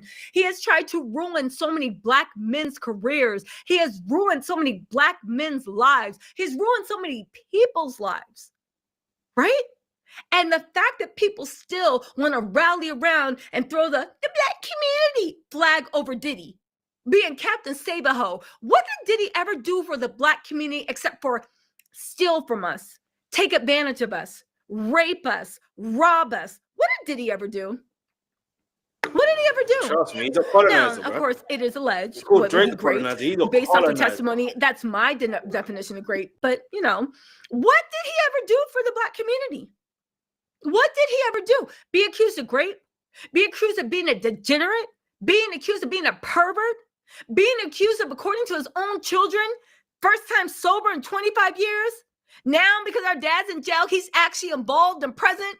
I guess so. He ain't got shit else to do. He can't ignore you, call a freak off, put some two cheeks. He has nothing to do but listen to you, be like, oh, yeah, Kristen, your new song's really nice. Is Justin around? Also, what's really sad? Now, this is just my observation. The dynamics in Diddy's family, judging off of Diddy's own footage, I actually feel really sorry for Christian. Justin is clearly Diddy's back. First of all, well, in the stock, they didn't even see Quincy. I don't even think Diddy put anything in Quincy's name. I don't even, who knows, right? But when it came to Justin, he looked to Justin as like the smart one, as this is that, was always looking for him. Justin couldn't be bothered. Justin was sitting there like a little toad, just like he looks innocent when he smiles, but there's a darkness that comes off of him, in my opinion. Christian was in his face, trying to get his dad's attention, trying to make his dad, I actually feel really sorry for Christian. I don't know him. I'm just sorry from when you just look at body language, he really yearns for his dad's approval. I think that's one of the reasons why he tries to imitate him so much. And I think that's also why during the trial, Justin wasn't making a fool of himself. Christian was making a fool of himself, trying to prove to his dad how much he loved him. I actually ended up feeling really, really sorry for Christian. I don't feel sorry for him. Really, really sorry for him, just based off of that body language alone. Hey, what's up, YM Droid? YM Droid said, still in episode 2 with the Pac Big connection, but I knew from the start your coverage, you had the correct take. Yo, that Pac and 16 months, YM Droid, I appreciate you. We family at this point. I'll tell you, I honestly do think, there's so much mess. You have to watch the documentary. And the thing is with the doc, I binge watched it all the way through. I know what y'all said. And here's the thing. Yes, I'm in the doc. I was very proud of that. But all jokes aside, I watched the doc like one time full, and now I'm going to watch it again because that doc, especially if you like to people watch, if you like to pay attention to body language, if you like to pay attention to like interfamily dynamics, you know, because I feel like interfamily dynamics tells you a lot about the person. That, but now I'm definitely going to rewatch and react again and do things based on the things that people missed. Because obviously the reason why I'm reacting to these type of things is because I want to realize what are people talking about and what are they missing. What there's obviously some things are missing, but I was going to say I don't feel sorry for Christian, yeah, or Peasant Combs. You know why? When his dad was getting arrested, no, when his dad's property that wasn't in his, anyway, well, that's for another day for another subject. But like when the Miami homes were getting raided, LA homes getting raided, guess what happened? Do you know what Justin Combs did? Oh, Justin Combs, not Justin Combs. Do you know what Peasant Combs did? He made a song saying something alluding to the fact that they raided the wrong property.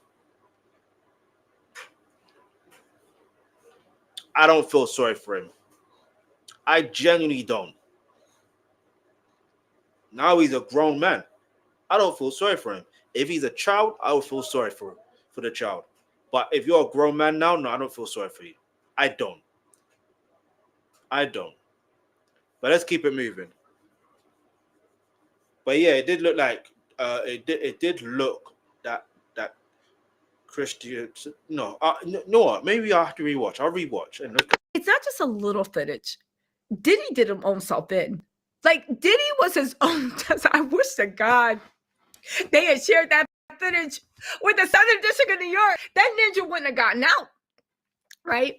But you have to, because it's a feast for the eyes, and it really is a psychological study or takedown. Do you know what I'm saying? And I'm going to watch it again and again and again, because in the footage with Diddy and his family, Diddy and Justin, Diddy and Christian, Diddy and his assistants, Diddy, literally his friends that knew him saying Diddy isn't comfortable around Black people. Diddy don't like Black people. He looks at people from Harlem as like dirty, poor people. Diddy didn't grow up in Harlem. He grew up in Mount Vernon. He cosplayed being around Harlem. He stole from Harlem, and when he was done stealing from Harlem, he stole from his artists. When he's done stealing from that, he stole from the girls he was with. Their souls, right?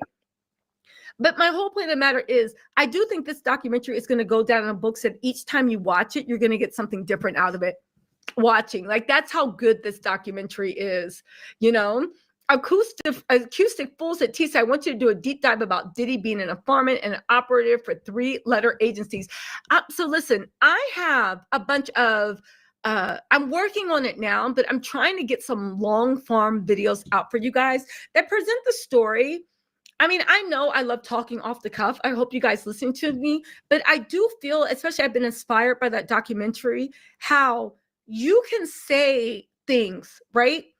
And yeah, that's good. And you guys listen, I listen to people, but there is something about like taking the time and showing the evidence in a clear, concise manner, you know, that makes this, that really, the documentary inspired me to do like more long form where I lay the story out in a very concise manner, if that makes sense. You know, it's still going to be my same like personality, but more concise, because I was actually very shocked where a lot of stuff in the documentary I'd heard of or I knew or something or other, but I was very, very shocked in the fact that the way they laid it out, people were very like, oh my God, like it's almost like they were hearing it for the first time. Do you know what I'm saying? It's almost like they were hearing it for the first time. And rather than them having to hold the pieces in their head, you laid it out, A, B, C, D, and F. And all of a sudden, because I don't care what anybody says, that documentary in 24 hours did more damage than the court case. It did more damage than Cassie. Well, did more do more damage than Cassie's testimony, but it did more damage in a different way. It did more damage in a different way. It made sure that Diddy can never come back from this. It made sure that this is, I think it actually even got nominated for an Emmy, or it's going to be nominated for an Emmy. It made sure that if it gets an Emmy, it made sure that we'll never forget. It made sure. And it really, really inspired me to dig more into storytelling. But, you know, instead of telling little bits of the story on this live or this live or this live, to literally lay things out in a concise manner for something that's like 20 or 30 minutes long, that literally lay it out, put the receipts, and then, you know, I can tell my narrative the way I want. It is worth the watch, right? Oh, who's this? Michelle MCK1 said, the bullet holes in both those cars, if you pay attention, they were intentionally to hit a target. True, not randomly sprayed throughout the cars. Those were targeted hits. I agree with you, Michelle. It was a professional hit. Yeah. Oh, both. The luxury bucket list said, it's so good. I remember when Big died, I felt like he was faking. I'm so mad now. So you know what the funny thing is, luxury bucket list? Like, of course, I wasn't around when the Biggie thing happened, but I will say that the Kim Porter shit, to your point, I always felt like Diddy was faking when Kim died. I always thought at the funeral he was being performative. I always felt that like there was always something. Right.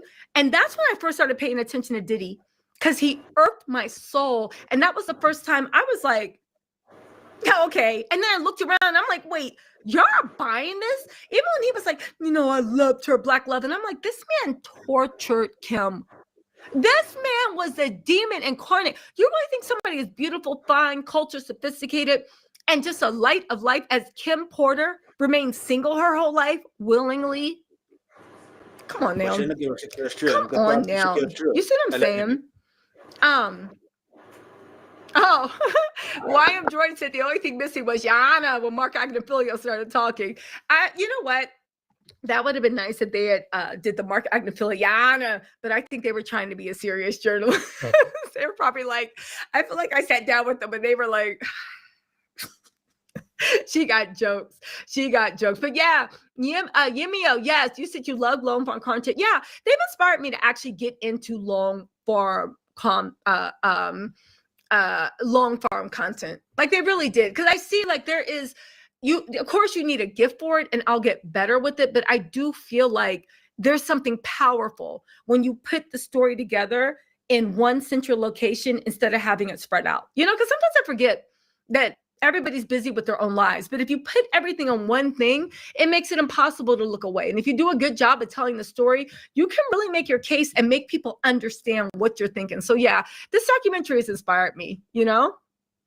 Yeah. Kat Sierra said, Biggie's lyrics don't. Yeah, I know. Definitely Tupac in the house. Exactly.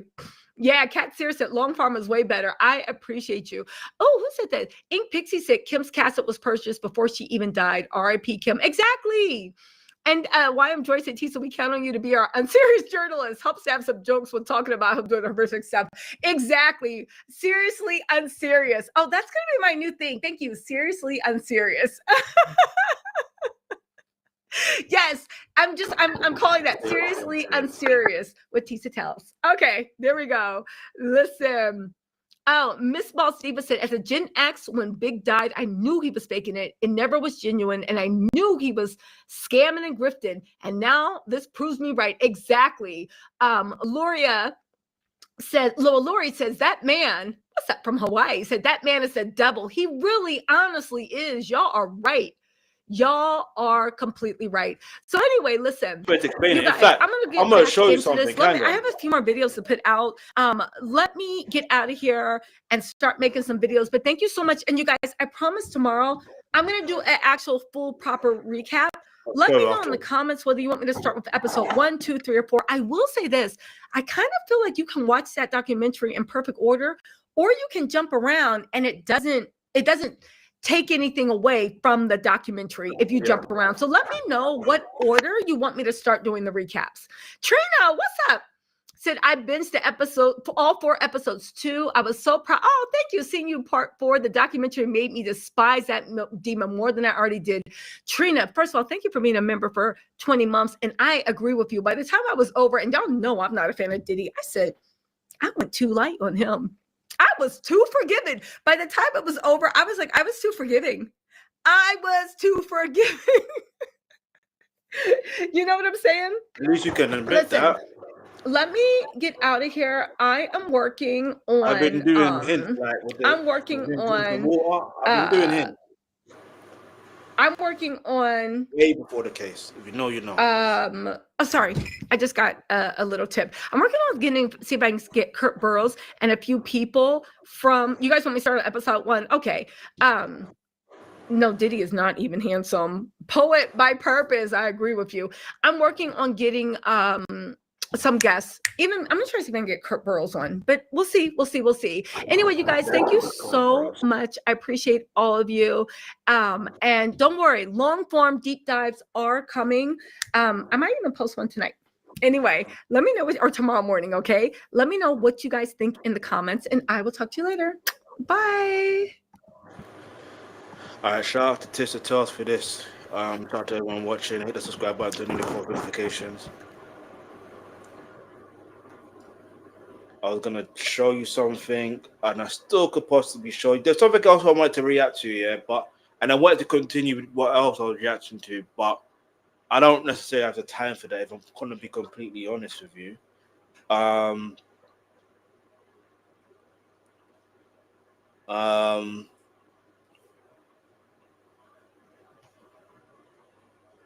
this is one day. She's doing this one day ago.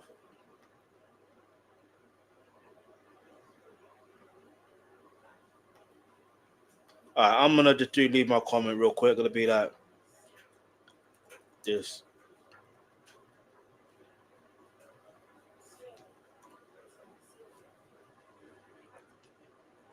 Vindication, because you was right, and some people despise those who are right, and this whole situation is scary, and I feel it will only get worse for Sean Combs and better for all his victims. Like, and listen, the reason why I'm saying it like that, because you have to understand. In fact, I'll look for it here. There's a lot to really go through. Listen, with the content I do on this channel, there's some things that I'm just gonna have to put on the side for now. This, do you know what I mean? Anyway, look, I think it was South. Oh, they might block it though. I just clocked. They might. Hold on. South Park. Diddy. I don't know. Yeah. I wonder if I can play it. I just wonder. I should have thought about this. Look, see that devil.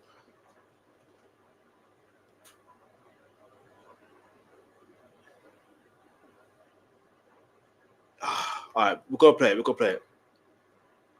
Then at midnight for dessert, I'm thinking over here we bring out a huge chocolate fondue fountain. Oh yeah, P. Diddy had his birthday party here a couple years back and he had one of those. Oh, screw that then. I don't want a fondue fountain if P. Diddy had one. Bruh, you're telling me they have a depiction of what or who the devil is, and then you're telling me he wants a party, he wants things for his party, and then you are telling me that if Diddy has done it, the devil doesn't want it. That is insane. They are telling you stuff without telling you stuff, and I get it. Sometimes they may run joke on other people, and I understand it. Do you understand it? I understand they may run joke on other people, but it could be completely false. But yeah, man, I'm gonna react to many other people's reaction to this. It's not even a joke. Diddy did a lot of stuff. You see, Amir, because Diddy did it. Oh God, this age well, it really did. It really did. Satan don't do what we didn't think about it. In context, this is pretty good advice when doing the party. Don't do things Diddy did.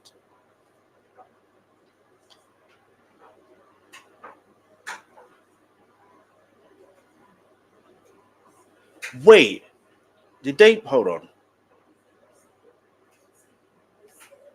Matters? I don't want to do it if Diddy did it. How about a donut machine? Did Diddy do it? One. Does it matter? Matters? I don't want to do it if Diddy did it. How about a donut machine?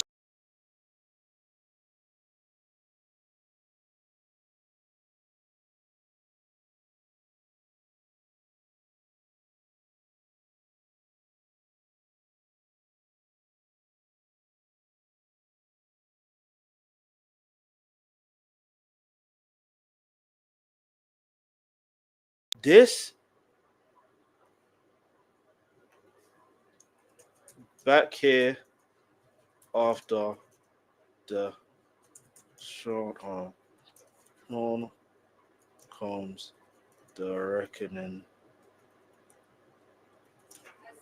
documentary series. This is insane when you truly deep it. Facts or true. Did Diddy do it? Damn it! What did Diddy do? That is insane. Now wait. I know I just showed you that, but you know when you just deep certain things properly, bruh. I don't even know what to say at this point. You know what I'm saying? I don't know what to say at this point. But anyway, at this point though, I am gonna say, you know what I'm saying? I'm gonna say, hit the like button if you haven't already. Make sure you share this with everybody you know, and we'll be back here again for another Diddy situation. You know what I'm saying? That the reaction, because there's something else that Tisa Tells has done where she gone into the Untold stuff, or you know what I mean? So we're gonna get into that tomorrow. You know what I'm saying? Yeah, man. And then the other reactions I'll probably do another day of other people reacting, because there's like a whole load to do. I didn't really plan this one properly, nor did I go live at the right time, but it is what it is. But anyway, yeah.